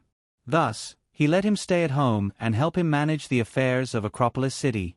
3 years later, Acropolis City was bigger and more prosperous than before. The people lived and worked in peace, and the country was strong and prosperous. However, this winter, the weather was colder than before. At the beginning of spring, influenza swept through the city. Guo Yueluo's parents were the first to fall ill. After a few days, they passed away. Only half a month had passed since the funeral. His mother, Zhang Xiaohong, was seriously ill and bedridden. She could no longer stand. Wang Zhong knew that his mother would not be able to get through this ordeal. Thus, he had been wearing a mask and accompanying Zhang Xiaohong for the past few days. Xiaoyu, Xiaoqiao visited her husband a few days ago. What do you think? Zhang Xiaohong asked weakly as she sat in the wheelchair that Wang Zhong had designed for her by the small lake in the Wang mansion. Wang Xiaoqiao was Wang Zhong's daughter. Wang Zhong replied, "It's General Zhao Jie's youngest son." Yes, no matter how good his background is, it still depends on his character. If a woman doesn't marry well, every day will feel like a year. Cough cough. Mother, that person's character is not bad. Yes, that's good. Don't learn from your father and gamble. I understand. Cough, cough, cough. Zhang Xiaohong's cough became more and more serious. Let's go back to the house. There's no need. I haven't been in the sun for a long time. Xiaoyu, I'm afraid I can't take it anymore. Sometimes, I feel really happy. Even if I was beaten by your father and bullied by your father's relatives, I'm happy when I see that you're sensible. Wang Zhong listened quietly. Today's sun was pretty good, and it made people feel warm and comfortable. Zhang Xiaohong was quite talkative today. As she spoke, she gradually fell asleep. Master. A maid walked over. Go back to the house and prepare. Let the old madam lie down and rest. Yes, Master. That night, although Zhang Xiaohong fell asleep, she had a high fever. Wang Zhong, Yalan, Guayueluo, and a few servants stayed by the bed throughout the night. However, it was useless. The fever did not subside at all. In a daze, Zhang Xiaohong suddenly grabbed Wang Zhong's hand and shouted, "Don't gamble. Please don't gamble. You guys go out." Wang Zhong said to Guayueluo and the others. "We'll wait outside." Yolan quietly wiped away her tears. In fact, everyone knew that their mother was dying. "Mother, are you okay?" Wang Zhong helped Zhang Xiaohong wipe away the sweat on her forehead. Zhang Xiaohong suddenly opened her eyes. "He's dead. He's dead. Xiaoyu, your father. He's dead." "I know. He's dead. He's dead." Zhang Xiaohong looked at Wang Zhong in a daze. "Xiaoyu, I'm useless. You have to remember to put that bottle of medicine away." "Medicine?" "Yes. Medicine. I'm useless. I should be the one doing this." Zhang Xiaohong cried. "Xiaoyu, let's go to work in the fields. I'll buy you a drumstick today." Zhang Xiaohong's voice was getting weaker and weaker. Wang Zhong knew that before his mother died, she was reminiscing about the past. She was a little dazed. As she spoke, Zhang Xiaohong's arm fell limply to her side. Zhang Xiaohong was gone. At the moment of her death, Zhang Xiaohong seemed to remember the past. She carried the young Wang Xiaoyu to work in the fields. At that time, a drumstick was the most precious food. She always wanted to leave the best for Wang Xiaoyu. Phew! At this moment, Wang Zhong remembered what happened that night. His mother knew about the poison. In fact, she always knew how Wang Daong died. "Mother is dead." Wang Zhong shouted at the door.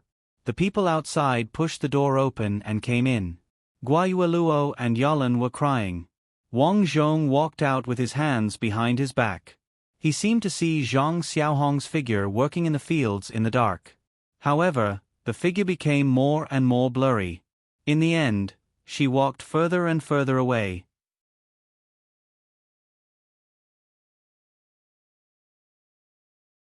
Chapter 50. Zhang Xiaohong left. She passed away peacefully, without any pain at all. After that, Zhao Jie brought his son and some of Wang Zhong's good friends to attend the funeral. Even the royal family sent a eunuch to read the emperor's imperial edict, telling Wang Zhong to restrain his grief. If he was free, he could go to the imperial capital to relax.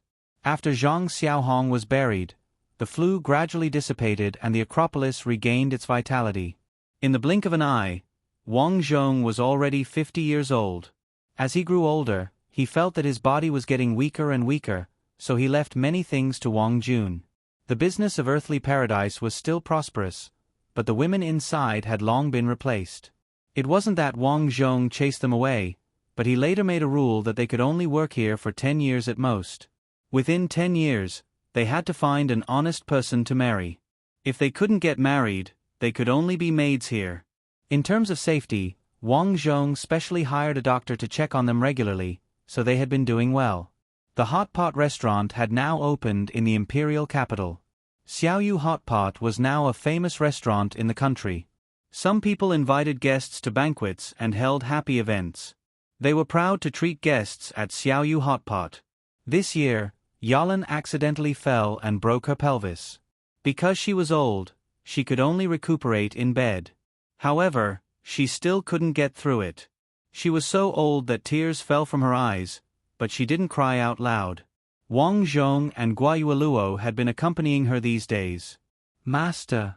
Yolan's wrinkled hand held Wang Zhong.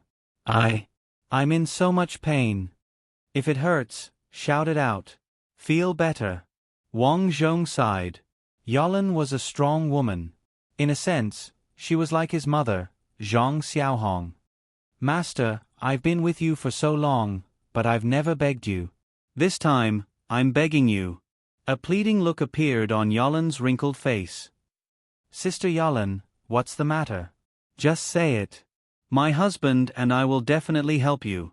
Guayueluo wiped Yolan's face and said with red eyes. All right, go ahead, Wang Zhong said. Help me die. Yolan clutched tightly onto Wang Zhong's hand. It's too painful. Living on is truly torturous. Sister Yolan, you'll get better. You'll get better. When you get better, I still want you to teach me how to sew shoes. Guayueluo was heartbroken. Yolan forced a smile. You Luo, your shoes are already better than mine. No, of course not. Yolan looked at Wang Zhong. Master Xiaoyu, I'm begging you. His voice was close to pleading. All right. Wang Zhong nodded solemnly. For Yolan, this kind of pain was worse than death. Being alive was a burden to her. Wait here. Wang Zhong waved his hand and left. He personally went to the pharmacy to prepare the medicine. In the past, he had studied Western medicine, the kind that was not mainstream, so he knew nothing about Chinese medicine. However, he had not wasted all these years. He had also learned from some doctors, so he knew that some herbs could be used as poisons after being mixed. Soon, a sweet medicinal herb with a numbing effect was prepared. It could cause people to die painlessly. When he returned home, he personally brewed the medicine and brought it in. This is a tonic that I brewed myself, Wang Zhong said to Yolan. Thank you, master. Yolan smiled. Seeing Guayueluo sobbing, Yolan held her hand and comforted her. Sister, you should be happy for me. I'm leaving. Remember to take out the shoes from the cabinet in my room. There are shoes that I made for you and master. Wang Zhong sighed. In his previous life, Yolan loved to make shoes the most. After that, Wang Zhong asked the servants to call the 3 children over. After Yolan spoke to them one by one, Wang Zhong chased the children out and personally fed Yolan the medicine. Rest in peace. This medicine won't hurt. Thank you. Yolan left. She left very peacefully. However, after she left, Guayueluo, who was originally lively and cheerful, became even more haggard. She kept looking at the shoes and muttering to herself. Sometimes, she would suddenly laugh and sometimes she would call out to Sister Yolan. She had dementia. Dementia was the most common disease of the elderly. However, if they were in a good mood, it could delay the disease. If they were in a bad mood, it would worsen the disease. Guayueluo clearly belonged to the latter. Brother Xiaoyu, let's go to the river and catch some fish. Guayueluo, who was over 50 years old, held Wang Zhong's hand and giggled. To outsiders, this was really silly and funny. However, Wang Zhong knew that Guayueluo's IQ was similar to when she was young. She had forgotten the rest of her life. She only remembered the days when she was young and Wang Zhong in the village. Wang Zhong picked a green foxtail and handed it to her. Guayueluo, you're still young. You can't go to the river. Let's walk around. Okay. From then on, Guayueluo followed behind Wang Zhong, just like when she was young. Another year had passed. Guayueluo finally could not walk anymore. She lay on the bed and complained that she was not feeling well. Her daughter, Wang Xiaoqiao, took care of her personally. However, Guayueluo kept saying that she did not know her. She would only smile like a child when Wang Zhong came over. Brother Xiaoyu, I'm your wife now. My father asked you for so little as a betrothal gift. You have to treat me better in the future. In the middle of the night, Guayueluo spoke in a deep voice. Wang Zhong's heart skipped a beat. As Guayueluo was afraid of the dark, the candles were always lit. Under the illumination of the lights, Guayueluo leaned against Wang Zhong and revealed a gratified smile. "You have to treat me better in the future." Her voice became softer and softer. Finally, there was no sound. Guayueluo left without a sound. When Wang Zhong woke up, he saw that Guayueluo was smiling. She seemed to be reminiscing about the happy days in the past. However, her body was stiff. 7 days later, Guayueluo was buried next to Yalan's grave. "I don't have long to live either." With the passing of his 2 wives, Wang Zhong knew that he did not have long to live either. At the end of a month he called his 2 sons together, and gave them some instructions. In terms of the family business, Wang Long had become a general in the imperial court.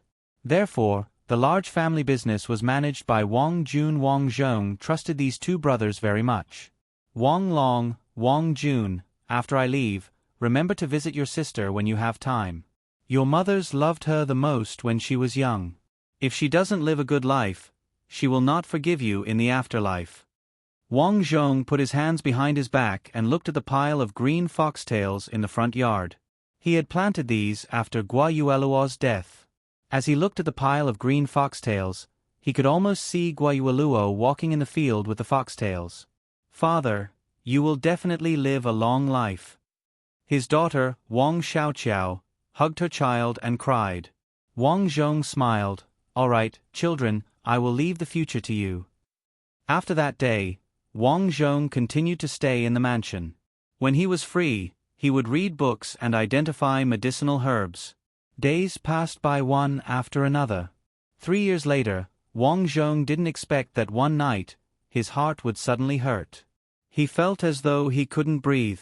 In just a few seconds, he felt everything before his eyes turn black, and he didn't know what had happened. The next day, the maid who changed Wang Zhong's clothes walked into the room. When she saw the stiff corpse on the bed, she screamed and ran out crying, "Master! Master is dead." On this day, Wang Zhong passed away.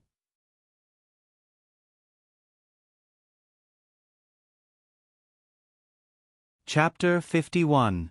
Mission Character: Farmer Wang Dayong's son, Wang Xiaoyu. Mission Objective: I don't want to be looked down upon by others. I don't want to live a poor life where I don't have enough to eat, don't have enough to wear, and can't even find a wife. I want to be rich. I want to live a good life with my mother. Completed. Lifespan: 58. Partner: 2. Your partner followed you when you weren't in a good condition. Although they were born ordinary, you all lived a good life with your hard work. Offspring: 3. Your strict education made your offspring outstanding in their respective fields. Achievement evaluation: you used your first game to successfully reverse your life. After that, you relied on your own hard work and strategy to reach the peak of your life. Your mother and family all lived a good life with you. You didn't disappoint them. Reward received: 9,050 experience points. Planet Yellow Earth. Inside the federal prison ward. Just like the last time, when he woke up, there was a sound in his mind that said, "Start saving memory." Wang Xiaoyu's memory of this life was sealed again. Wang Zhong felt that this was a good thing. He didn't want the memory to be too big and overload his brain. It was the same time as when he entered the game. It was still daytime. After waiting for a while, the nurse pushed the cart in again. This time, there were a few more books on the cart. "I brought the agricultural books that you wanted me to bring. They have been checked and can be brought in. Do you want me to read them to you?"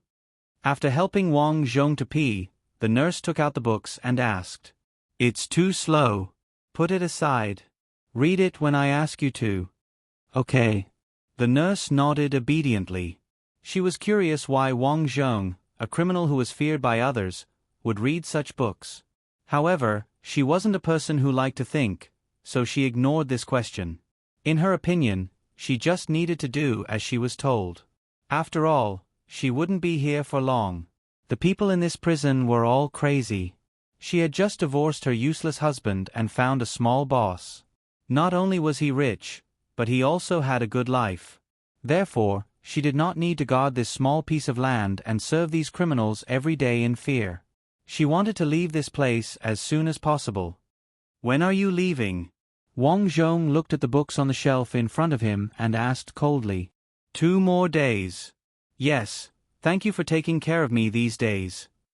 Sometimes, the nurse could not believe that the Wang Zhong in front of her was the executioner who had killed so many people.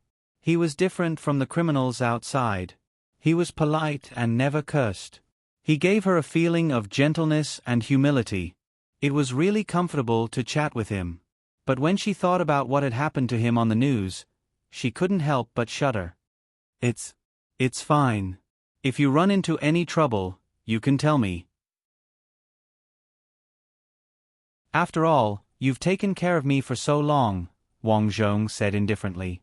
The nurse squeezed out a smile and thought to herself, I'm afraid you won't be able to leave this place until you die. For the rest of the day, Wang Zhong was reading books. Unfortunately, these books disappointed him greatly. This was because what was explained was all about modern farming techniques, such as mechanical farming, how to effectively use fertilizers, and genetic modification techniques.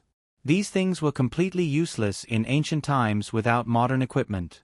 It's such a pity for these good books. Wang Zhong sighed and looked at the time.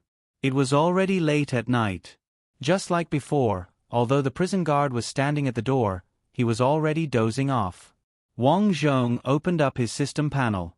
Currently, he had a total of 15,323 experience points.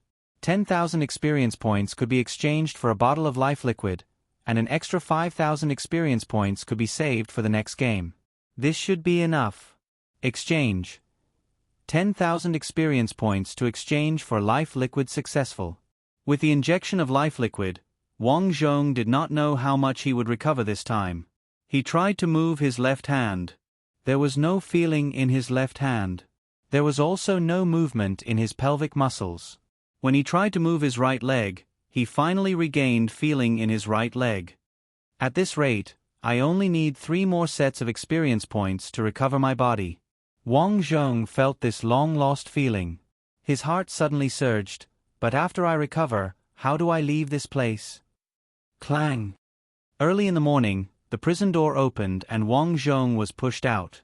He liked the sun, especially the warm feeling it gave him. Today, on the prison field, the Ripper did not come out. Instead, there was a guy wearing a white paper mask standing in Mako's previous position. Wang Zhong had been here for so long, of course he knew this person. His name was Mask. No matter when or where, he had to wear this pure white paper mask. According to his observation, this person's psychological problems were actually very fragile. He had low self-esteem. After removing the mask was fearful, uneasy, and mentally unstable. Only when he wore the mask would the devil in his body appear.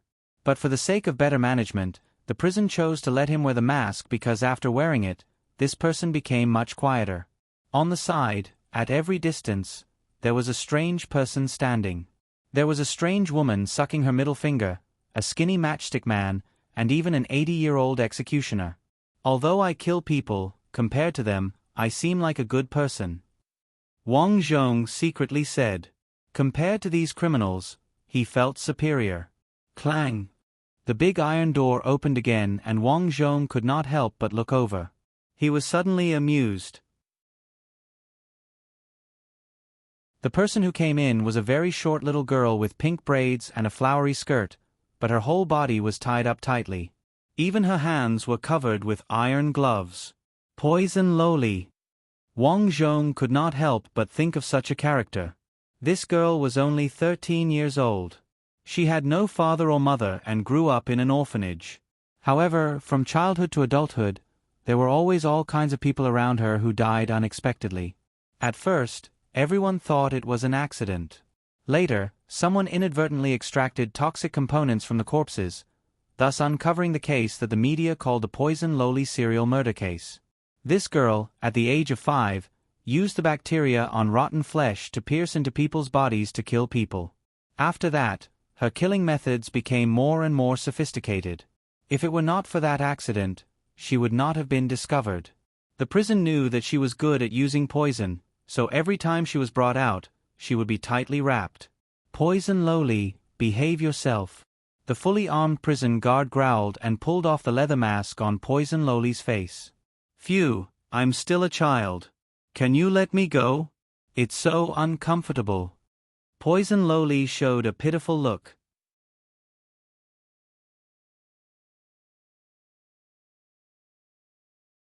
Chapter 52.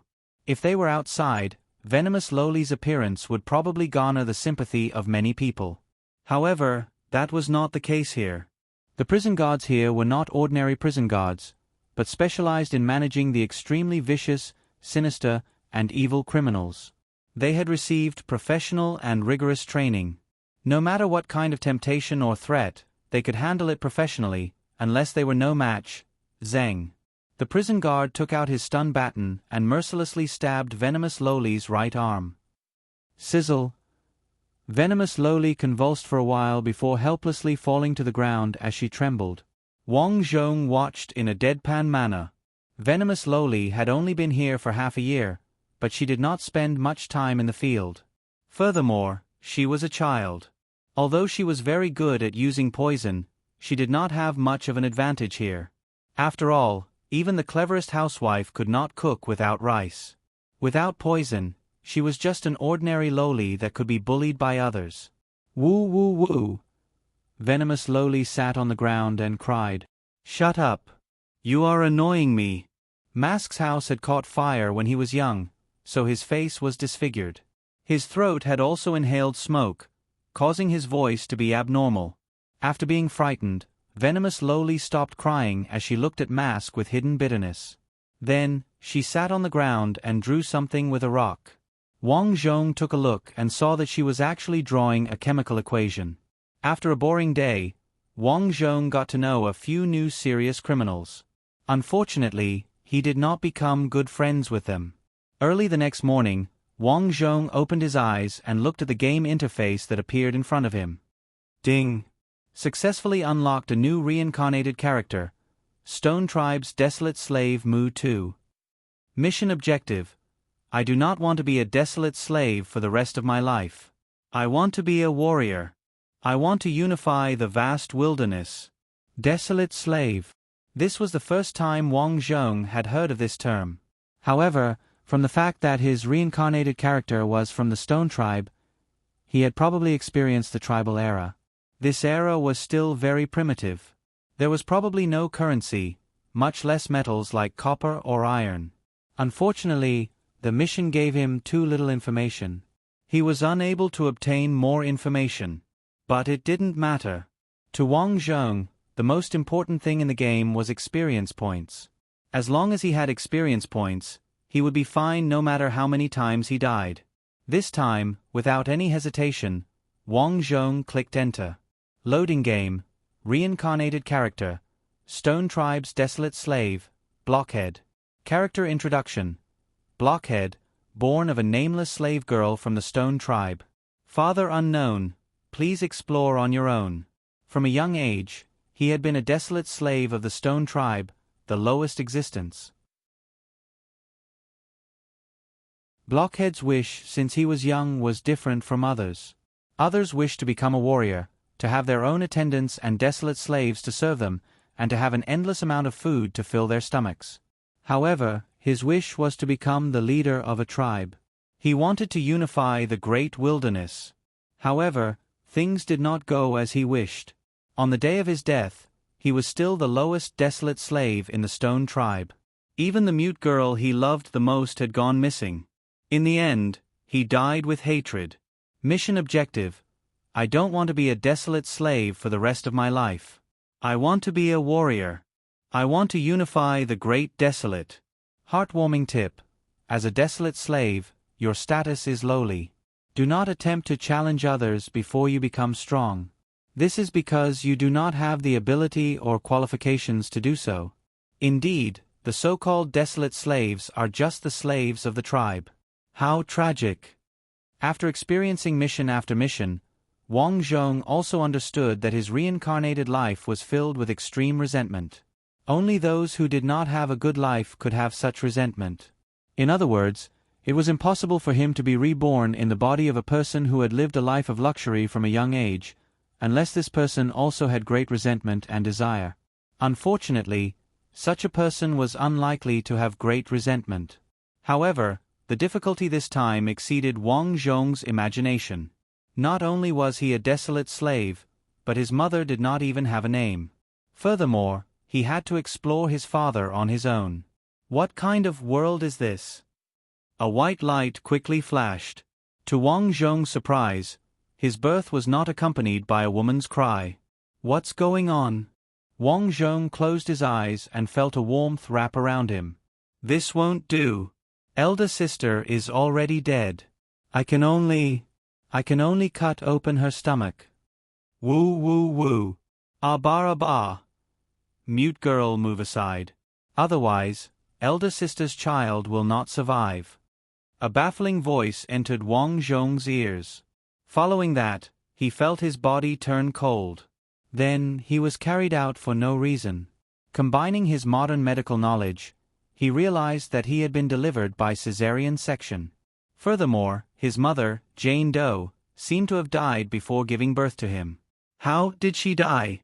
Mute girl, carry this child. I'll go get some goat milk. Abba. The mute girl could not help but speak. She relied on the word Abba to speak. However, as she had been talking to the woman beside her for a long time, she could sometimes rely on body language to be understood by others. Wang Zhong felt himself being carried. The person carrying him was very small. He guessed that the person was not old. Soon, a pair of large hands picked him up. Mute girl, why are you letting him freeze? Get a sheepskin and wrap him up. Abba, the mute girl said. Not long after, Wang Zhong felt that he was wrapped in a warm sheepskin with a strong smell of sheep. He could sense that the environment here was very bad. In other words, they were in the tribal era. They did not even develop the textile industry. Soon, a warm liquid flowed into his mouth. Wang Zhong could not wait to suck it up. Of course, it was not a milk bottle. Instead, he scooped up the goat milk with a wooden spoon and poured it into his mouth. No matter what, I should eat more and try to grow up sooner, Wang Zhong said in his heart. 3 months later, Wang Zhong finally opened his eyes and began to observe the things around him. Half a year later, Wang Zhong stumbled to his feet. In the Stone Tribe, there was a little boy walking around naked. A year later, he had some understanding of the environment around him. Their tribe was called the Stone Tribe. The area they were in was a place called the Wasteland. The land here was boundless. There were all kinds of tribes of various sizes living here. His mother, Nameless, was the same as the mute girl and the other women. She was a desolate slave that belonged to a muscular man called Big Teeth. As for his mother's death, Wang Zhong learned from the women's private conversations that she had been punched in the head by a furious Big Teeth because she had secretly eaten a piece of mutton. She died on the spot. Big Teeth was a warrior of the Stone Tribe. Every warrior had their own servants and slaves. As a result, they controlled the life and death of their subordinates. No one cared about the death of a desolate slave.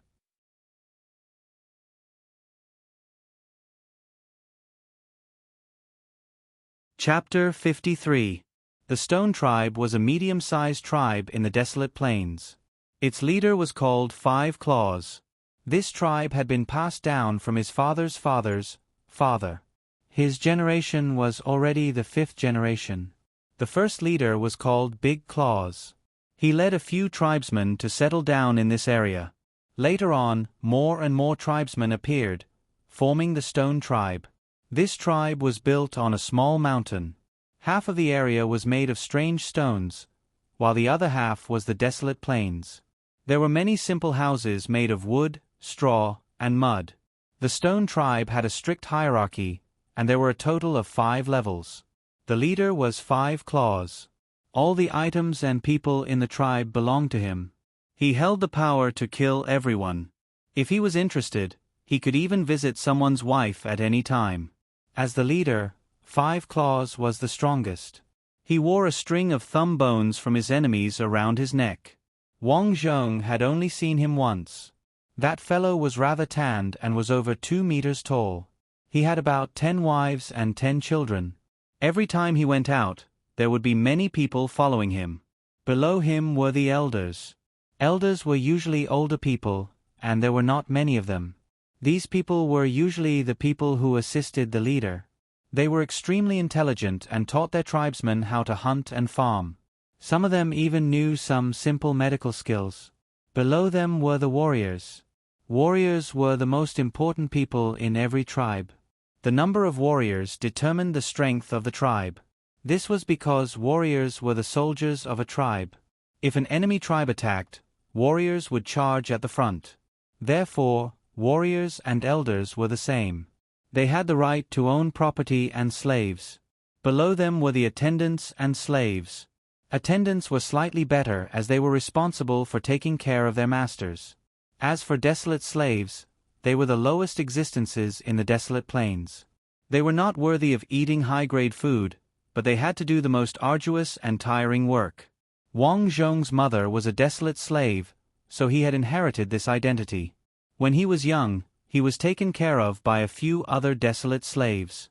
Although desolate slaves had low statuses, it was also because of this that they often huddled together for warmth. Wang Zhong grew up drinking goat milk. Goats were the most precious property in the desolate plains.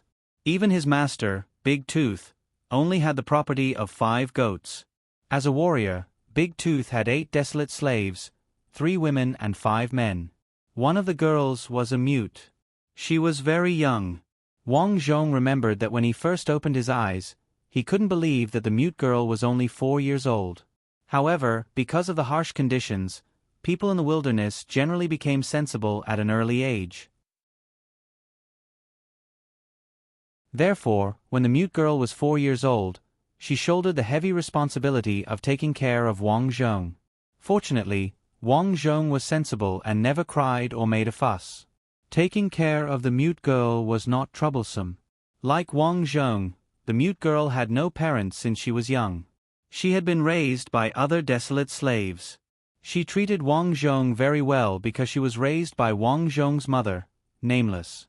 The mute girl had treated Nameless as her own mother since she was young, so she had natural feelings for Wang Zhong. This year, Wang Zhong was already 2 years old and could walk more stably. As he did not cry or make a fuss, Wang Zhong was quite liked by the other desolate slaves. Therefore, they gave him the name Blockhead. This world was still very primitive. Everyone gave their names very casually. Some desolate slaves did not even have names. Most of them were named based on the characteristics of these people. For example, the mute girl was named Mute Girl. When she was born, there was a problem with her voice, so she could not speak. When she grew up, she could only pronounce simple words. Although the conditions were harsh, he was gratified that his body was much stronger than his previous body. This was also a characteristic of the desolate. Most of them were tall and strong. Sigh, although I can eat my fill here, the food here is too poor. Wang Zhong sat at the entrance of the straw hut. He held a potato in his hand and shook his head helplessly. Potatoes were the food that the desolate ate the most. No one knew how potatoes became their staple food, but Wang Zhong guessed. Potatoes were not like rice or corn that needed to be taken care of regularly. They also did not require a lot of water. Pests were also rare. Furthermore, a single plant could grow many potatoes. Therefore, potatoes gradually became the staple food of the desolate. In fact, potatoes were also a staple food in many foreign countries. Our country had a potato replacement program because rice was inferior to potatoes in terms of production capacity and efficiency. One would get sick of eating too many potatoes. Although they tasted terrible, Wang Zhong still ate them. While eating, Wang Zhong looked at the large straw hut beside him. That was Big Tooth's residence. He had invited a few warriors from the tribe to eat mutton and drink horse milk wine. Therefore, the fragrance assailed his nostrils. Many desolate slaves standing at the entrance could not help but smell the tempting smell. They tried their best not to drool. ABA. At that moment, Mute Girl ran over. She had a delighted expression as she ran to Wang Zhong's side. Mute Girl. Wang Zhong said in a childish voice, "Run slower. If you bump into those people, they will bully you again." Wang Zhong was referring to the attendants. These people had a higher status than the desolate slaves.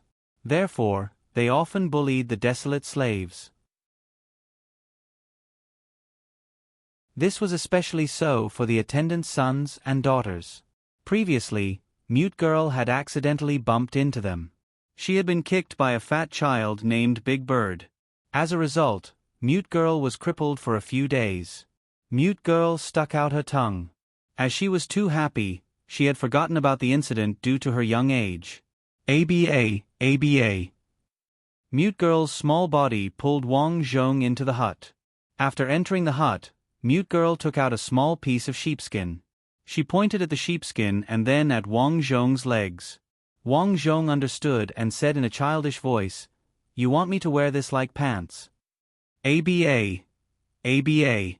Once Mute Girl became excited, her speech speed would increase. As she spoke, Mute Girl gently stroked Wang Zhong's head. Sometimes, she could not understand how a 2-year-old child like Wang Zhong could be so smart. He was just like his mother. Thinking of Wang Zhong's mother, Nameless, Mute Girl's eyes could not help but turn red. "Mute Girl, don't cry. When I grow up, I want to become a warrior of the tribe." Wang Zhong took the tattered sheepskin from Mute Girl's hand. It was very small, only the size of underwear. However, it was enough to wrap Wang Zhong up. After all, his body was not that big. "When I become a warrior of the tribe, I will ask Big Tooth to buy you back. I will not let anyone bully you," Wang Zhong said. N. Mute Girl tried her best to pronounce the words. With great difficulty she said, "Mother, you are as smart." After speaking, Mute Girl's tears flowed out. She thought of the scene when Wang Zhong's mother died on the day he was born. Nameless was pregnant with Wang Zhong, so she got hungry easily. That time, Big Tooth asked her to cook the mutton soup.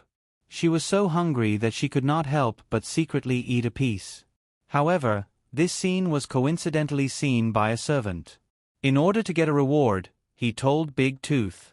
Big Tooth walked over and punched Nameless. Nameless died on the spot.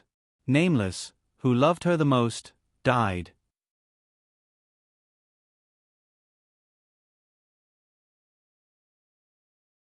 Chapter 54. The Mute Girl could still squeeze out a few words if she tried. Therefore, Wang Zhong guessed that the Mute Girl was not completely mute. After that, the Mute Girl patiently used a fishbone and a thin straw rope to mend a pair of shorts for Wang Zhong. It was a little itchy when he wore it, but Wang Zhong knew that everyone in the Desolate Plains tribe wore the same clothes. Many desolate slaves could only use straw to cover their bodies. Mute Girl, come here." At that moment, a servant shouted from outside the door. The Mute Girl hurriedly ran out. The servant shouted, "Where did you go? Big Teeth is looking for you." The Mute Girl lowered her head and stood at the door of Big Teeth's straw hut. The reason why she did not enter was because as a desolate slave, she did not have the right to enter her master's room unless she had the master's permission. "Mute Girl, come in. I have something to ask you." Big Teeth was drunk as he waved his hand and said. Wang Zhong was worried that something would happen to the Mute Girl, so he hurriedly walked to the door.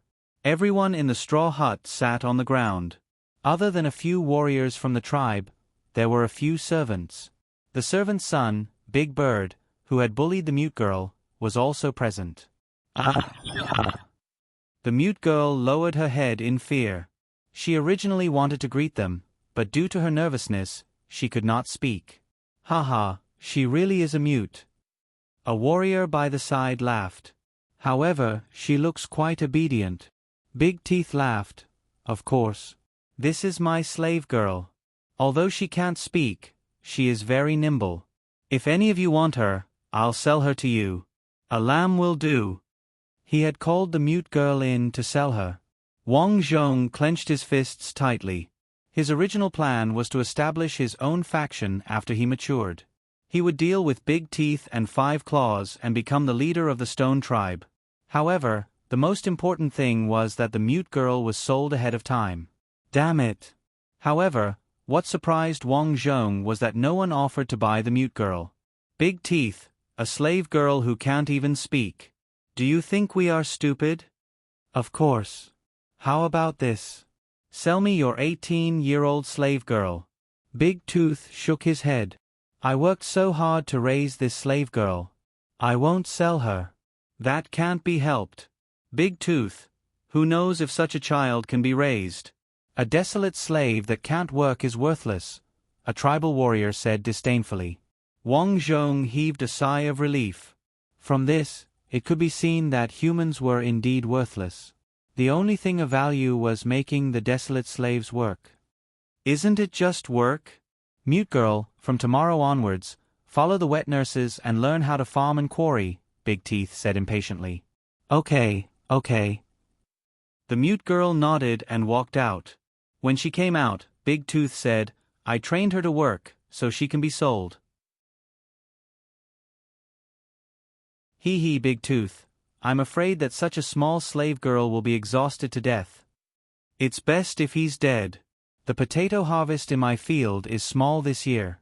I'm afraid I'll have to starve this winter. Mute girl, I'll take you to quarry tomorrow. The wet nurse walked over. She was the oldest desolate slave under Big Tooth. Many desolate slaves had grown up drinking her milk, so everyone called her the wet nurse. All right. The mute girl nodded. Although she was young and sensible, she did not know what quarrying was. Wet nurse, what is quarrying? Wang Zhong asked. The wet nurse was a pretty good person. Big Tooth's young desolate slaves and even his own children were taught by her. She replied, the reason why we are called the Stone Tribe is because there are many stones in the surroundings. We have to find suitable stones and grind them into various tools, such as stone bowls, tables, and the warrior's weapons. As the wet nurse spoke, she patted the mute girl's head and sighed. This work is a little tiring. Follow me tomorrow and do some simple work. Wet nurse, I want to go too. Wang Zhong had a serious expression. In order to quickly adapt to and understand the society, Wang Zhong felt that he could not remain cooped up here forever. The wet nurse smiled and said, Little blockhead, you are still young. You can't do this work. I can learn. I guarantee that I will not cause trouble. As the wet nurse spoke, she tugged at the mute girl's clothes. Abba. The mute girl nodded and patted Wang Zhong's head lovingly. All right then. However, the quarry is very messy. Follow me. Abba. The next day, the mute girl led the 2-year-old Wang Zhong to the quarry with the wet nurse and a few other desolate slaves. The desolate slaves of the other warriors also followed. Wang Zhong noticed that most of the desolate slaves walked barefoot. Only the servants with slightly higher statuses had their own leather shoes. When they arrived at the quarry, the wet nurse carried Wang Zhong and ran to the center with light steps. She said to the mute girl, We will stay here today. If you see any suitable stones, take them out. Mute girl, you are still young. I will give you a stone saber for you to grind. This stone saber is what Big Tooth wants. His previous stone saber is broken. Abba. The mute girl nodded and took a stone saber that was the size of a kitchen knife from the wet nurse. The mute girl imitated the other adults and started to grind the saber. Wang Zhong frowned as he watched. He thought to himself, this efficiency is too low. Although this was a stone saber, it would take a long time to grind it to a sharp point. Furthermore, a thin stone would break easily. However, Wang Zhong did not have any good ideas. He could only look around to see if there was anything he could use. Aside from the stones on the mountain, there was a forest at the foot of the mountain. According to the other desolate slaves, they could not enter the forest casually as there were many wild beasts that ate humans. However, if the tribe did not have enough food, the warriors would form teams and enter the forest to hunt. Hence, there would be people killed by wild beasts every year. The temperature in the desolate plains was very high, especially at noon. The sun was very strong, and many desolate slaves worked under the scorching sun. It was very tiring.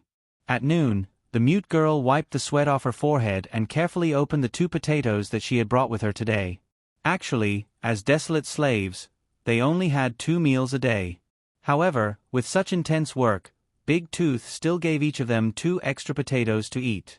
The mute girl handed a potato to Wang Zhong. However, Wang Zhong did not take it. He said in a childish voice, "You are tired from working. You eat it."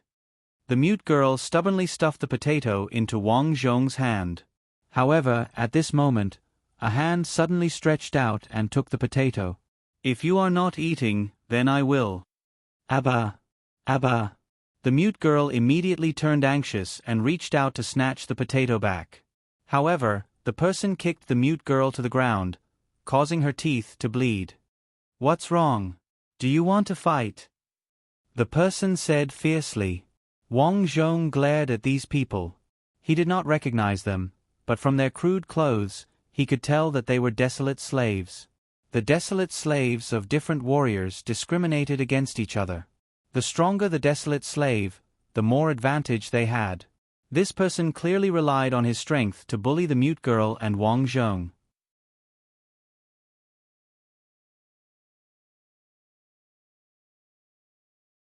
Chapter 55. The wet nurse tugged at the mute girl's arm. "Mute girl, forget it." The male desolate slaves lowered their heads. Clearly, they did not want to participate in the mute girl's matter. The desolate slaves were all pitiful and lamentable. They hugged each other for warmth, but they only consoled each other when they were injured. No one was willing to stand out for the other desolate slaves. In the end, the mute girl lowered her head, not daring to look at the person who bullied her. Tisk, tisk. The desolate slave who bullied the girl bit into the potato he snatched and glared at Wang Zhong before going to work. "What is his name?" Wang Zhong asked coldly. "He is called Rat. He used to be an attendant. Later, he stole his master's things and was demoted to a desolate slave. He deserves it." A female desolate slave snorted coldly. After thinking for a while, she reluctantly broke off a small piece of potato and gave it to the mute girl. "Eat this. Otherwise, you will not have the strength to work." The mute girl glanced at Wang Zhong. Wang Zhong shook his head and said, "Mute girl, eat it. I did not work, so I am not hungry." Only then did the mute girl eat the potato with red eyes. "Who wants to drink water?" The wet nurse picked up a bamboo tube. This was made of thick bamboo and was used as a water dispenser. The few of them took turns to drink the water, but unfortunately, the water canister was too small and there was not enough. The mute girl only took a small sip. She licked her dry lips and pointed to her mouth to indicate that she was still thirsty. "There is not much water left in Big Tooth." "Everyone, hold on for a while," the wet nurse said helplessly. "Wet nurse, is there no water in our tribe?" Wang Zhong asked. "Yes, it has not rained for a while." The wet nurse looked worriedly at the forest. "If there is no other way, we will have to go there to fetch water. More people are going to die." Wang Zhong nodded.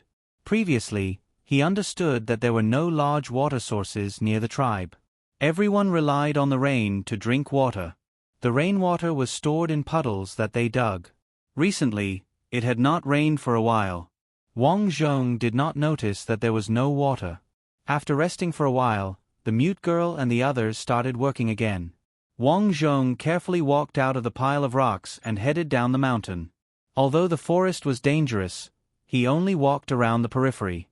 Wang Zhong felt a little uncomfortable stepping on the soft grass with his bare feet, but he was used to it. As he walked, he observed his surroundings. With the experience of several lifetimes, he was looking for anything that could be eaten. At present, only food could make him strong and change his future life. It was a pity that this was a stone mountain. Only the surface of the mountain was made of soil. The bottom of the mountain was made of hard stones, so it was impossible to dig out food like loaches. Therefore, Wang Zhong could only set his sights on the forest. Wang Zhong walked towards the edge of the forest and looked at the towering trees, trying to find traces of bird eggs. Unfortunately, the outer area had obviously been searched. Many bird nests had been destroyed, and there was nothing valuable left.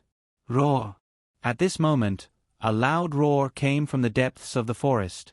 A large flock of birds flew into the sky like frightened birds. As expected, there are wild beasts. Judging from the sound, they aren't small. Wang Zhong knew that the more ancient a creature was, the larger its body was because of the high oxygen content. For example, during the age of the dinosaurs, the carbon dioxide content in the air was extremely low. He thought that if he went in deeper, with his small body, he would not be able to survive. Therefore, he could only walk around the periphery. At this time, a tree with all its leaves fallen off attracted his attention. When the leaves fell off, it meant that the tree had died of illness and became a dead tree. This kind of tree was most likely infected with insects. With this thought in mind, Wang Zhong ran over and started searching. Sure enough, he found several small, densely packed holes on the tree trunk. He could vaguely see the beige tree worms hiding inside. This is good stuff. Wang Zhong was overjoyed. One of the most important foods for survival in the wild, besides earthworms, was tree worms. These things were even cleaner than earthworms. They were dug out and swallowed directly. They were high in protein. A small bowl of tree worms was definitely enough to fill one's stomach. Therefore, Wang Zhong took a small sharp stone and started digging. At this time, he was very hungry. Therefore, he ate more than 20 tree worms in one go. At this time, he was also somewhat thirsty. He noticed that there was a plant in the forest that he had never seen before. This plant had very large leaves, and there was still morning dew on the countless leaves. This was much cleaner than the rainwater stored in the honey pit. Wang Zhong mustered his courage and entered the forest. This was only the periphery. The roar from before was still very far from him. After drinking the water on the leaves, Wang Zhong rubbed his full stomach. He thought that he would not have to worry about Mute Girl and the others being thirsty in the future. Blockhead, blockhead. At this moment, a desolate slave's shout came from outside. Wang Zhong quickly ran out and saw Mute Girl and a few desolate slaves looking for him. I'm here. Wang Zhong ran over. Child, why are you running around? What if a tiger takes you away? The wet nurse reprimanded. That's right. You are Big Tooth's desolate slave. If you are lost, we will be punished. A desolate slave grumbled. Wang Zhong said in a childish voice, I found a place with water. Child, what nonsense are you talking about? It's true. It's right here. I just drank it. Wang Zhong took the bamboo tube from the wet nurse's hand. Come with me. Mute Girl pulled Wang Zhong and waved her hand. Seeing her nervous appearance, Wang Zhong knew that she was worried about the danger inside. Don't be afraid. I won't go far. Wang Zhong walked in. Under the shocked gazes of the crowd, they watched as Wang Zhong poured the dew from the leaves into the bamboo tube. Why is there water on the leaves? The wet nurse scratched her head in confusion. The others also had strange expressions on their faces. For the people of this era, they didn't even have the ability to write, let alone understand how dew was produced. In the end, everyone felt that the water was produced by the plants with large leaves. Everyone, don't tell anyone about this. Otherwise, we might not have enough water to drink in the future. The wet nurse was old and shrewd, so she immediately reacted. After thinking for a while, she said to Wang Zhong, Blockhead, I'll leave the fetching of water to you in the future. Got it, wet nurse. Wang Zhong nodded. When Xiao Chen returned to the tribe, the 7-year-old child, Big Bird, suddenly rushed out with 3 desolate slaves. Mute, Big Bird shouted and pointed at Wang Zhong, who was at the side. Great! You stole my goatskin. Big Bird, what goatskin are you talking about? The wet nurse tried to curry favor with Big Bird. There was no other way. The other party was the son of a servant. If they, the desolate slaves, got into a conflict with him, they would definitely suffer. Still not admitting it? That goatskin is clearly mine. Big Bird walked over, wanting to grab Wang Zhong. However, Wang Zhong quickly dodged. Just because you say it is yours, it is yours? Do you have proof? You lowly slave, how dare you talk back? I'll beat you to death. Big Bird roared angrily as he attacked. P.S. Thank you for the tip ending with 9865. Thank you for the tip ending with 40148. Thank you for the tip ending with 9865. Thank you for the tip ending with 40148. Thank you for the tip ending with Universe Pavilion. Thank you for the tip ending with Qing Yuyu. Thank you very much for your tips. Yesterday, a friend said that he had been holding back and did not tip me. I want to say that holding back is not good for your body. Don't look at it anymore. Oh. Sometimes, you have to release yourself. Oh.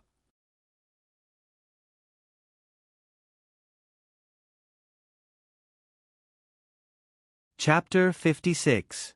Although Wang Zhong was still young, the large bird was only a 7-year-old child.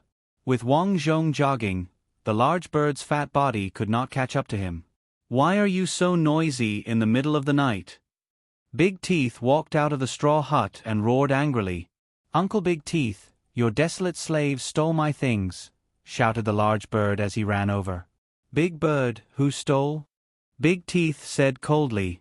It's him. The large bird pointed at Wang Zhong. He is wearing my sheepskin, but he refuses to admit it. Abba, the mute girl hurriedly said as she gestured around in an attempt to explain. However, Big Teeth did not have the patience to explain. He snorted coldly and said, Blockhead, how did you get this? I picked it up myself, said Wang Zhong. What do you mean, picked it up? It's clearly mine, said the large bird coldly. Big Bird, what do you want to do? Big Teeth said with a gloomy face. Logically speaking, he did not need to bother with an attendant. However, the large bird was different. Although the large bird's mother was an attendant, he, Ade, was a true warrior. Therefore, he was patient enough to speak to the large bird. Uncle Big Teeth, I know they are your desolate slaves. I will give you face and not bicker with them. However, I don't have any more water. Tomorrow, I want this mute girl to help me fetch some water, said the large bird. Everyone knew that although there was a small river in the forest, it was deep in the forest. If one was unlucky, one could encounter wild beasts. Therefore, fetching water required a certain amount of danger. Sure. Big Teeth agreed without even thinking. He said to the mute girl, Go fetch some water tomorrow. If you can't get it back, I will break your legs. The large bird left smugly. The mute girl was brought into the house by a few desolate slaves. Silly child, did you really pick up this sheepskin? Asked the wet nurse. The mute girl nodded as tears streamed down her face. This large bird is using this as a pretext to make a fuss. Even if he did not use the sheepskin, he would have thought of other ways to cause trouble. His goal is to prevent his desolate slaves from fetching water. After all, fetching water might result in death. This is not something a child like him can do. Someone must have taught him, Wang Zhong said calmly. Everyone looked at Wang Zhong in surprise. They couldn't figure out how a 2-year-old child could know so much and make so much sense. Without waiting for these people to speak, Wang Zhong asked again, That big bird is just a servant, why is Big Tooth taking care of him? The wet nurse explained, Big Bird's father, Ade, is a warrior. Big Bird has been strong since he was young. Ada likes him the most. When Big Bird is 14 years old, Ade is ready to let Big Bird participate in the warrior assessment. Because of this, Big Tooth is willing to give Big Bird some face. After all, Big Bird is now 7 years old. At this moment, the mute girl grabbed the wet nurse's hand and cried as she gestured. Wang Zhong guessed what she was trying to say. She was very afraid of fetching water from the forest. Sigh, I can't do anything about it. At most, I will talk to Big Tooth later, the wet nurse said with a sigh. Wet nurse, there are some wild beasts fetching water from the forest, Wang Zhong said in a childish voice. There are tigers with 4 legs and many big teeth. There are also wolves. However, if we are lucky, it is not easy to encounter them. What we are most afraid of is that we will encounter huge wasps on the way to the river." Upon hearing this, the mute girl and the other young desolate slaves turned pale. However, Wang Zhong was abnormally calm as he asked, "If there are huge wasps, can we take a detour?" "If we take a detour, it is very easy to encounter huge tigers. Our leader once brought people to fetch water. Later on, the huge tiger brought 3 baby tigers and bit 4 of our warriors to death. After that, our leader did not dare to take a detour." Wang Zhong nodded slightly. From the looks of it, the first thing to deal with when fetching water tomorrow would be the huge wasps. A desolate slave at the side said, "I remember that when the leader sent the desolate slaves to fetch water, they were all stung to death by the huge wasps." The mute girl's face turned pale again. She grabbed the wet nurse's hand and shook her head as she said, "ABA, ABA. Sigh, I'll go talk to him." "There's no need." Wang Zhong called out to the wet nurse who was about to leave. He said, "Big Tooth already despises us because he does not have enough food. If you go talk to him again, he will not give you any face." The wet nurse was slightly stunned as she looked at Wang Zhong in surprise. "However, if I don't go, am I supposed to just watch as the mute girl dies?" Wang Zhong glanced at the mute girl and said, "I have a way. Leave the matter of fetching water to me." "Child, are you thinking of fetching water from Bayezi? There is very little water there." "It is not enough," the wet nurse said. "Of course not. In short, just watch me." Late at night, the sky was dotted with stars. Wang Zhong discovered that the stars in this world were bigger. There were 2 moons at night, so the night sky was exceptionally bright. As usual, their master, Big Tooth, was drinking. The other desolate slaves were too tired, so they squeezed into a straw hut to rest. "ABA." The mute girl tugged at Wang Zhong, indicating for him to go in and sleep. "Mute girl, what do you plan to do in the future?" Wang Zhong looked at the mute girl. In the darkness, he could see that the mute girl was somewhat at a loss. "I don't know," the mute girl said with difficulty. If she spoke slowly, she could still speak. "Fate should be controlled by us, not by Big Tooth, a bird that bullies us, or a leader that does not even recognize us." Wang Zhong continued, "Tomorrow, I will go with you to fetch water. Remember, do as I say. Listen to everything I say." Although Wang Zhong was only 2 years old, the mute girl felt that this child knew more than her.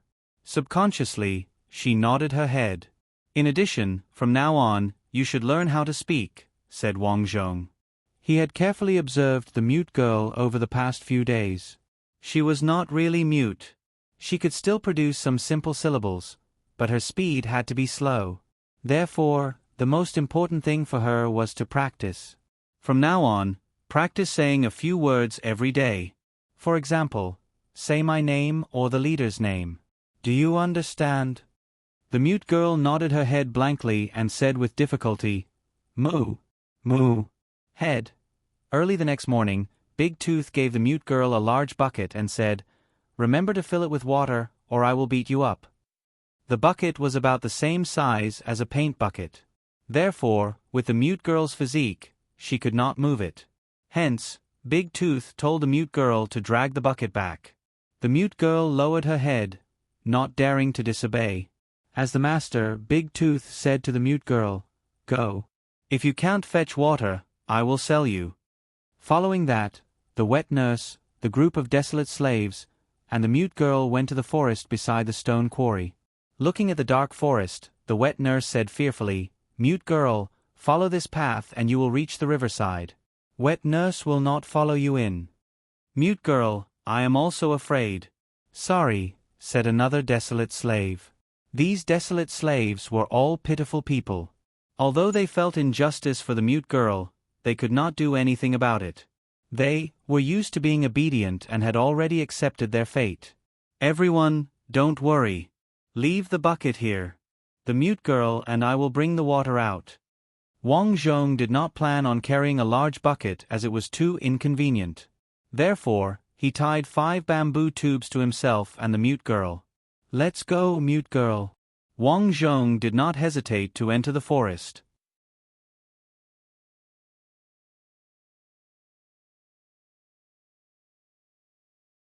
Chapter 57. According to his understanding, there were 3 ways to get water from the river. There were beasts on the left and right sides. According to Wang Zhong's speculation, it should be the territory of some beasts. The straight path in the middle had no beasts. However, this did not mean that it was safe, because there were several large beehives on this path. Wang Zhong didn't know what kind of bee it was, but since there weren't any ferocious beasts on this path, it meant that the ferocious beasts were scared away by the bees. A bee that could scare away ferocious beasts was probably not simple. Fortunately, he was a veterinarian and had learned some non-professional agricultural knowledge from his uncle. He knew that bees were like beasts and had a strong sense of territory. Generally, the distance between them was about 30 to 50 meters. Once someone or other creatures passed by the hive, they would be detected and the violent bees would attack. Therefore, even in modern society, if someone accidentally passed by the hive, they would be attacked and deaths would occur from time to time. According to domestic research reports, the number of deaths from bee stings every year was more than 20 times the number of deaths from snake bites. One could imagine how ferocious the bees were. The people in this world had not yet researched such things as nets, so it was impossible to cover one's whole body. But for Wang Zhong, he had a way. When encountering a bee swarm, if there was no way to cover oneself with cloth, one should immediately lie on the ground and crawl slowly. The reason was simple. Wasps generally wouldn't attack creatures that were short and slow. This was Wang Zhong's method. Along the way, in addition to the towering trees, there were many delicate and beautiful flowers growing in the bushes. A group of bees was flying around these flowers. "Mute girl, follow me and lie on the ground." Having already seen the bees, Wang Zhong turned his head and reminded her. Mute girl was curious why Blockhead did this, but she still lay on the ground. Wang Zhong began to crawl and said, "Mute girl, I know you're wondering why I did this. Let me tell you, these bees generally do not attack short things. Do you understand? But remember this method, don't tell anyone." As he spoke, Wang Zhong continued to crawl deeper into the forest. More and more bees appeared. What surprised Wang Zhong was that the bees here were very big. If they stung a person, it would only take a few of them to kill him. Fortunately, as Wang Zhong had guessed, these super hornets only hovered above their heads and then passed by without any intention of greeting them. This scene was naturally seen by the mute girl. She was secretly surprised, and her trust in Wang Zhong increased. 2 children, one big and one small, were crawling slowly. Here, Wang Zhong also found some corpses of ordinary animals. Judging from the looks of it, these corpses must have accidentally entered this place and were stung to death by the bees. It was a pity that these corpses had already rotted. Otherwise, it would have been nice to roast them and eat them. As he crawled, Wang Zhong observed his surroundings. He knew that although the jungle was dangerous, it also meant that there were many opportunities. For example, there were many animals that could be killed and eaten. There were also wild fruits and wild mushrooms. After a while, he really did notice a large pile of wild mushrooms. These wild mushrooms were very beautiful, especially a few large wild mushrooms with smiling faces on them. With one look, Wang Zhong was almost certain that these were poisonous mushrooms. To be able to recognize these mushrooms, he learned from a few people in his previous life. Otherwise, how could he recognize these mushrooms? This is good stuff. Big bird, big tooth. These people ate the poisonous mushrooms. I can get rid of them without anyone knowing. Wang Zhong had already thought about it. He was still too young to deal with these people with his own strength, so he could only use underhanded methods. As he continued to crawl, he finally saw a small stream. This stream ran through the jungle, and the water was very shallow. Therefore, he could see a few fish swimming in the water. When he reached here, Wang Zhong was able to stand up because he had already left the area of the bee swarm. Head. Moo. The mute girl gave Wang Zhong a thumbs up. Then, she said with difficulty, "Great move." Wang Zhong smiled and said, I'm small and can't reach the water. Scoop some water and let's go back." The mute girl started to scoop water. Wang Zhong looked at his surroundings, thinking to himself that he was still too young. Otherwise, he could have caught a few fish and brought them back. While the mute girl scooped water, Xiao Chen picked 2 poisonous mushrooms and hid them in the crevices of his beast skin pants. When the water was finally ready, the 2 returned the way they came. When the wet nurse and the others saw the 2 come out, they were all stunned. They asked the 2 if they had run into any bees. Wang Zhong honestly said that he had. However, he did not say that he had to lie on the ground. Instead, he said that he had to walk over slowly. The bees did not touch them. "You are really lucky." In the past, when the 2 desolate slaves went to scoop water, none of them returned. One of the desolate slaves muttered. On the way back, the 2 older desolate slaves helped to carry the buckets. When the big bird saw the buckets filled with water, he nodded in satisfaction. "Very good. Mute girl, let's forget about this matter.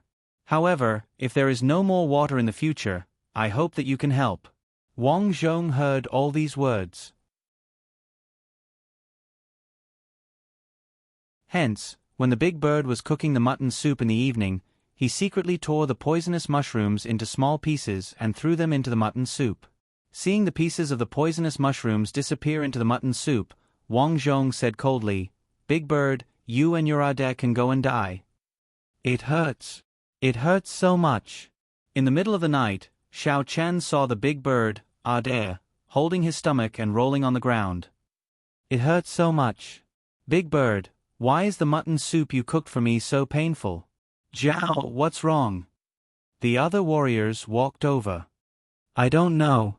After I ate the mutton soup, my stomach hurt so much." Wang Zhong secretly watched with the mute girl and the others. He was somewhat disappointed that only Jiao was in pain. It seemed that although the big bird was Jiao's son, Ada didn't usually give the big bird good food like mutton soup. "Ada, I don't know. I don't know." The big bird panicked. To Wang Zhong's surprise, after a while, Jiao stood up and kicked the big bird away.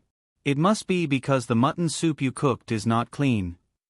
After that, Jiao threw the hot mutton soup at the big bird. Fortunately, the big bird dodged quickly and only his arm was scalded by the hot water. "Ah! No, Ada, it hurts." The big bird covered his arm and screamed in pain. "This is a lesson for you. Tomorrow you will work in the stone quarry," Jiao said and entered the thatched hut. Wang Zhong was stunned. This was a poisonous mushroom, but Jiao only hurt for a while. Was it because his body was too good? This time, Wang Zhong could be considered to have truly recognized that the physiques of the people in this world were indeed exceptionally good. But this time, he had already achieved half of his goal. The big bird was scalded by the hot water and couldn't jump around these days. If he was lucky, he might even die from the worsening of his wound. The next day, the heavy rain finally came. The desolate slaves finally didn't have to worry about getting water from the forest. After that, Wang Zhong and the desolate slaves lived peacefully. In the blink of an eye, another 3 years passed. This year, Wang Zhong was 5 years old. He was no longer a 3-year-old child. This year, Wang Zhong was officially arranged by Big Tooth to work in the stone quarry. As for the mute girl, she was 9 years old. Although she was young, she had grown into a slender and elegant girl. She had a delicate face and was very capable. Many warriors saw her and couldn't help but ask Big Tooth if he would sell the mute girl in exchange for a mutton.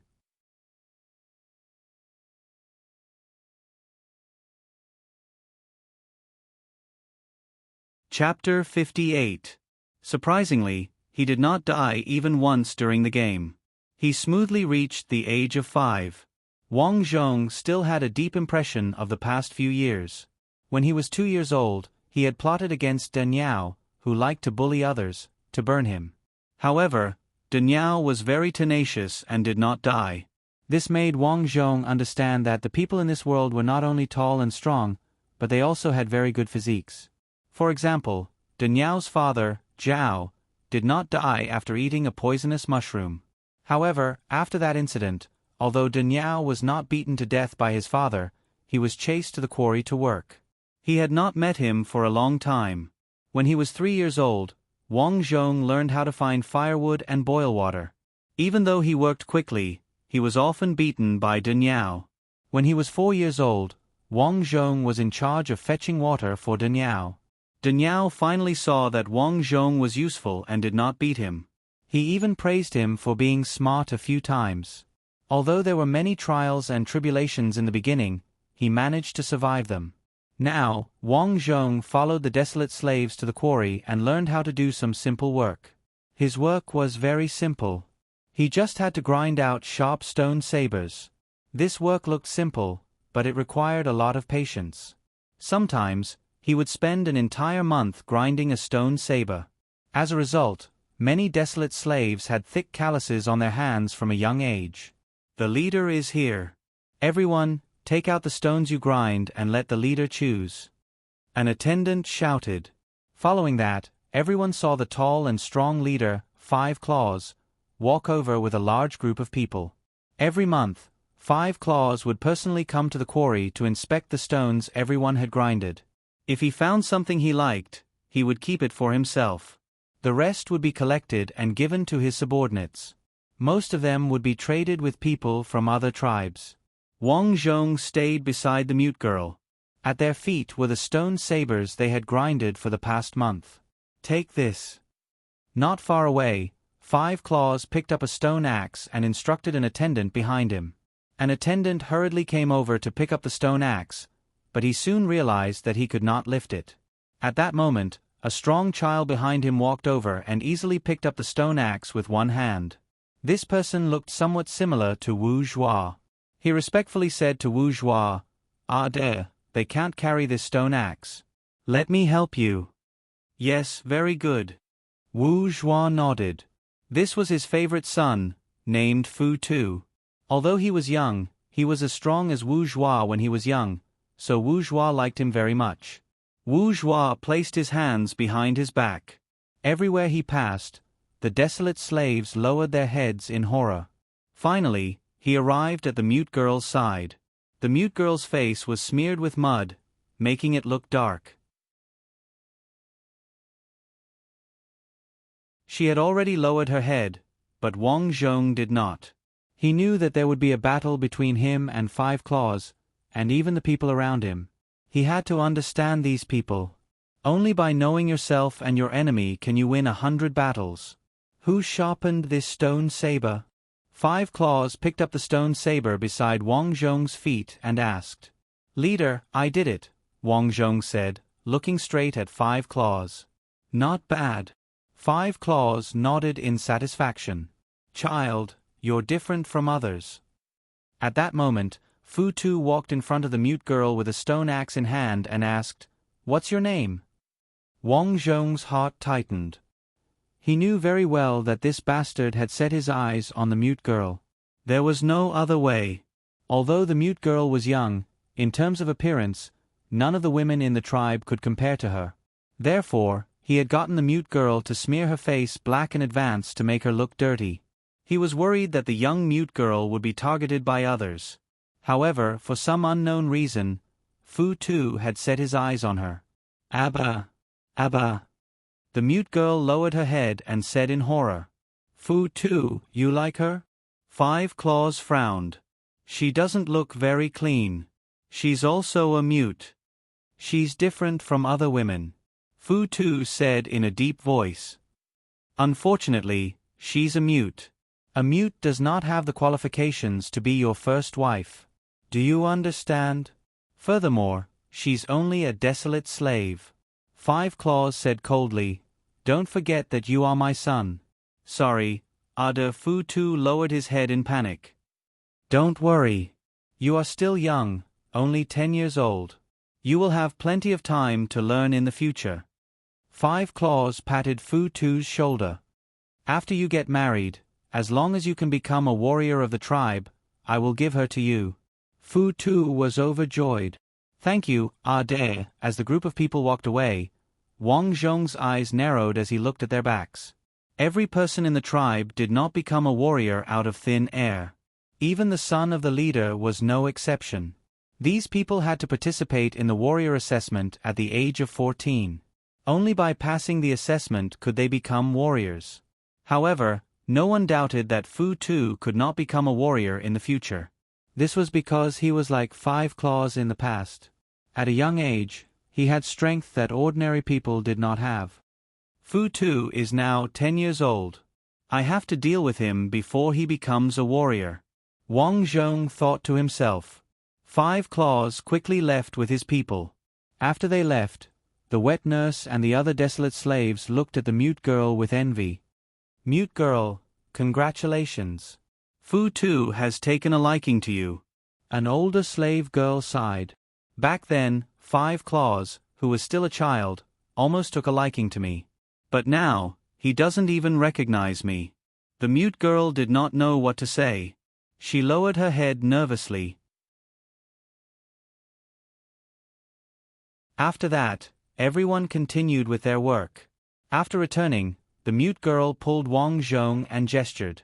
Through her gestures, Wang Zhong knew that the mute girl was saying, I don't want to be Fu Tu's wife. It's okay. I will protect you. Then, Wang Zhong carefully looked at the mute girl. Although the mute girl looked dirty, some girls could not change their temperament. Although there was such a small episode, Wang Zhong had thought about it before returning. Although Fu Tu had taken a liking to the mute girl, he was only 10 years old. After 4 years, Fu Tu might have forgotten about the mute girl. Of course, this was just a small trick. The most important thing was to find a way to deal with all his enemies in advance.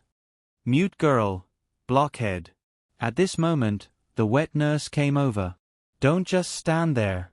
Prepare some weapons for Big Tooth. He just said that he will go hunting with the leader tomorrow. Got it, wet nurse. Just as she finished speaking, a desolate slave shouted in horror from afar. No good, no good. Sandstorm, a sandstorm is coming. What? When the wet nurse saw the yellow sand swirling in the distance, she immediately shouted in horror. Sandstorm, quickly hide. Run. We are going to die. We are going to die. The sandstorm is coming. For a moment, the entire tribe began to run in panic. After all these years, this was the first time Wang Zhong had encountered such a situation. Logically speaking, it was safest to hide in a house. However, one should not forget that this was a straw hut. A slightly stronger typhoon could blow the straw hut away, much less a sandstorm in the desolate plains. Instantly, Wang Zhong was burning with anxiety. What do I do? What do I do? Do I have to restart the game again?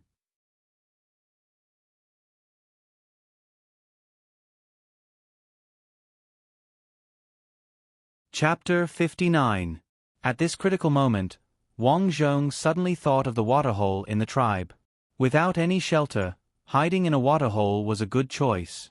Furthermore, the waterholes in the tribe were not deep. With his current height, he was not afraid of suffocating to death. Mute girl, run. At this moment, the wet nurse and the rest had hidden in the house. Wang Zhong pulled the mute girl and ran. When they reached the waterhole, they jumped in without any hesitation. At the same time, countless pieces of sand mixed with gravel flew over, hitting many of the people outside. With such a strong wind speed, the force of the gravel hitting people was very strong. Many people were hit by the gravel and instantly bled. Some were swept up by the wind and could not be seen. All that could be heard were screams. Wang Zhong hid in the waterhole, only revealing half his head. He squinted his eyes and looked at everything on the ground. Tragic, too tragic. Living in the desolate plains, not only were the conditions harsh, but there were also many disasters. There was drought, famine, and now there was even a sandstorm. Boom! At this moment, a few thatched cottages in the distance were overturned by the sandstorm.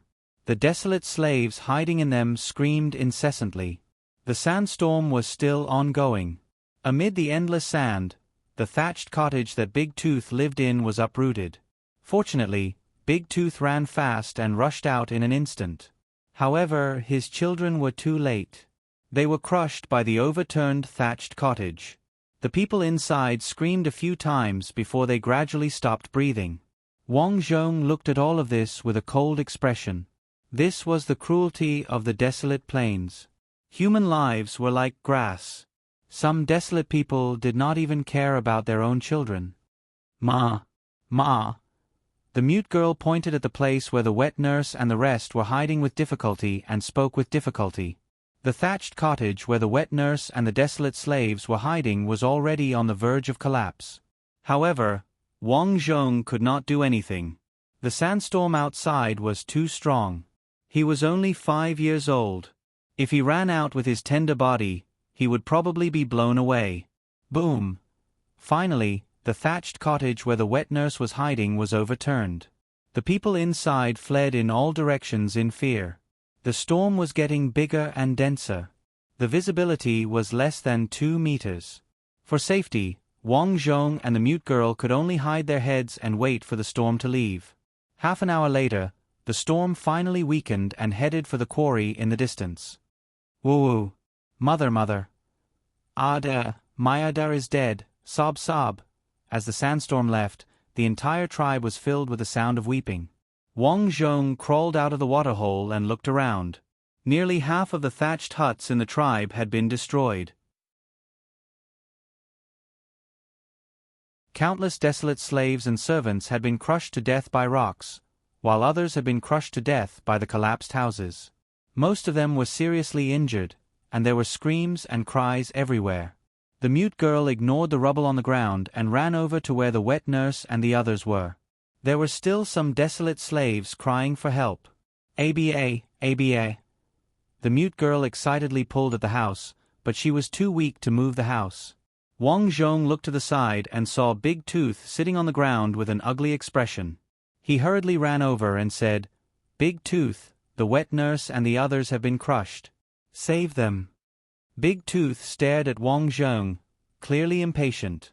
Wang Zhong hurriedly said, "They are your desolate slaves. If they die, you will lose a lot of wealth.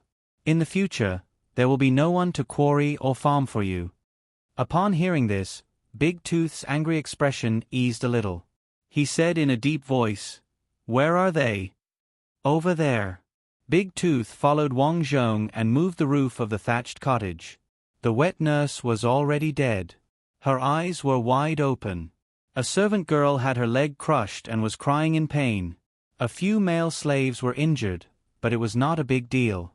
What followed was the intense rescue work.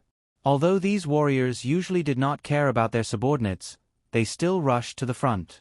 There was no other reason other than the desolate slaves and servants were their property.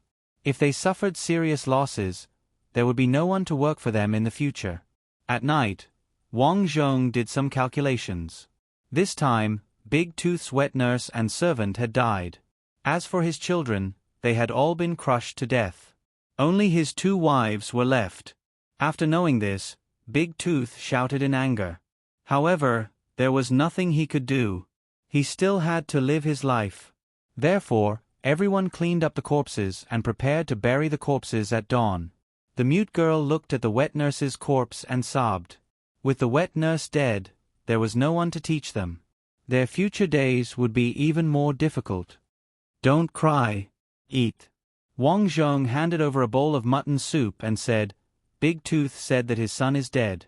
Since he can't finish it, he gave it to us." The mute girl sniffed the delicious mutton soup and took it. "Although the wet nurse is dead, she definitely did not want us to be so sad. Let's eat more and grow up faster. When the time comes, I will become a warrior." Wang Zhong did not mention that he wanted to become the chief of the tribe. After all, this was somewhat unattainable for the mute girl. Some things were better kept to themselves. While they were talking, they suddenly saw 2 warriors rushing towards them. "Where is your master, Big Tooth?" One of the warriors shouted. "Over there." Wang Zhong pointed to the waterhole. The 2 of them walked over and shouted, "Big Tooth, Big Tooth." "Xiaoxi, why did you call me?" Big Tooth stood up and asked with a muffled voice while biting the mutton. "Something has happened. There is a report from the front. They have discovered the movements of the Oxhead tribe. The chief suspects that the Oxhead tribe will attack us while we are in the sandstorm. Quickly make preparations. Those bastards from the Oxhead tribe dare to provoke us. Damn it, it seems like the lessons we learned a few years ago were not enough. Big Tooth cursed angrily as he picked up a thick wooden stick. The three of them quickly ran out. Wang Zhong said to the Mute Girl, eat first. I will go and take a look. He followed Big Tooth and the others all the way to Chief Five Claws. Not only was Five Claws' house big, it was also the sturdiest house here. Hence, it did not collapse. At this moment, many warriors of the tribe were standing at the door. In the distance, there were also many desolate slaves and servants like Wang Zhong watching. Chief, I am here, Big Tooth said while panting. Yes, listen up. There are traces of the Oxhead tribe ahead. Just now, my son, Fu Tu, also investigated. Fu Tu, speak. Big Tooth seemed to have the intention of nurturing Fu Tu's leadership skills, so he let him speak. Fu Tu nodded and shouted, The people from the Oxhead tribe are now at the foot of the mountain. How many people are there? Someone shouted. It is too dark. I can't see clearly. Fu Tu said. Five Claws shouted, They must have seen us in the sandstorm and attacked us while we were confused. Everyone, prepare for battle. Just as he finished speaking, a desolate slave ran over in fear. There are people. There are many people. They are coming. Kill everyone from the Stone tribe. Snatch their rations and women. Charge. A furious roar was heard as many figures rushed over from all directions. You're tuning in to the Narrate and Escape YouTube channel. Don't forget to subscribe and join us on this journey to catch the most captivating stories.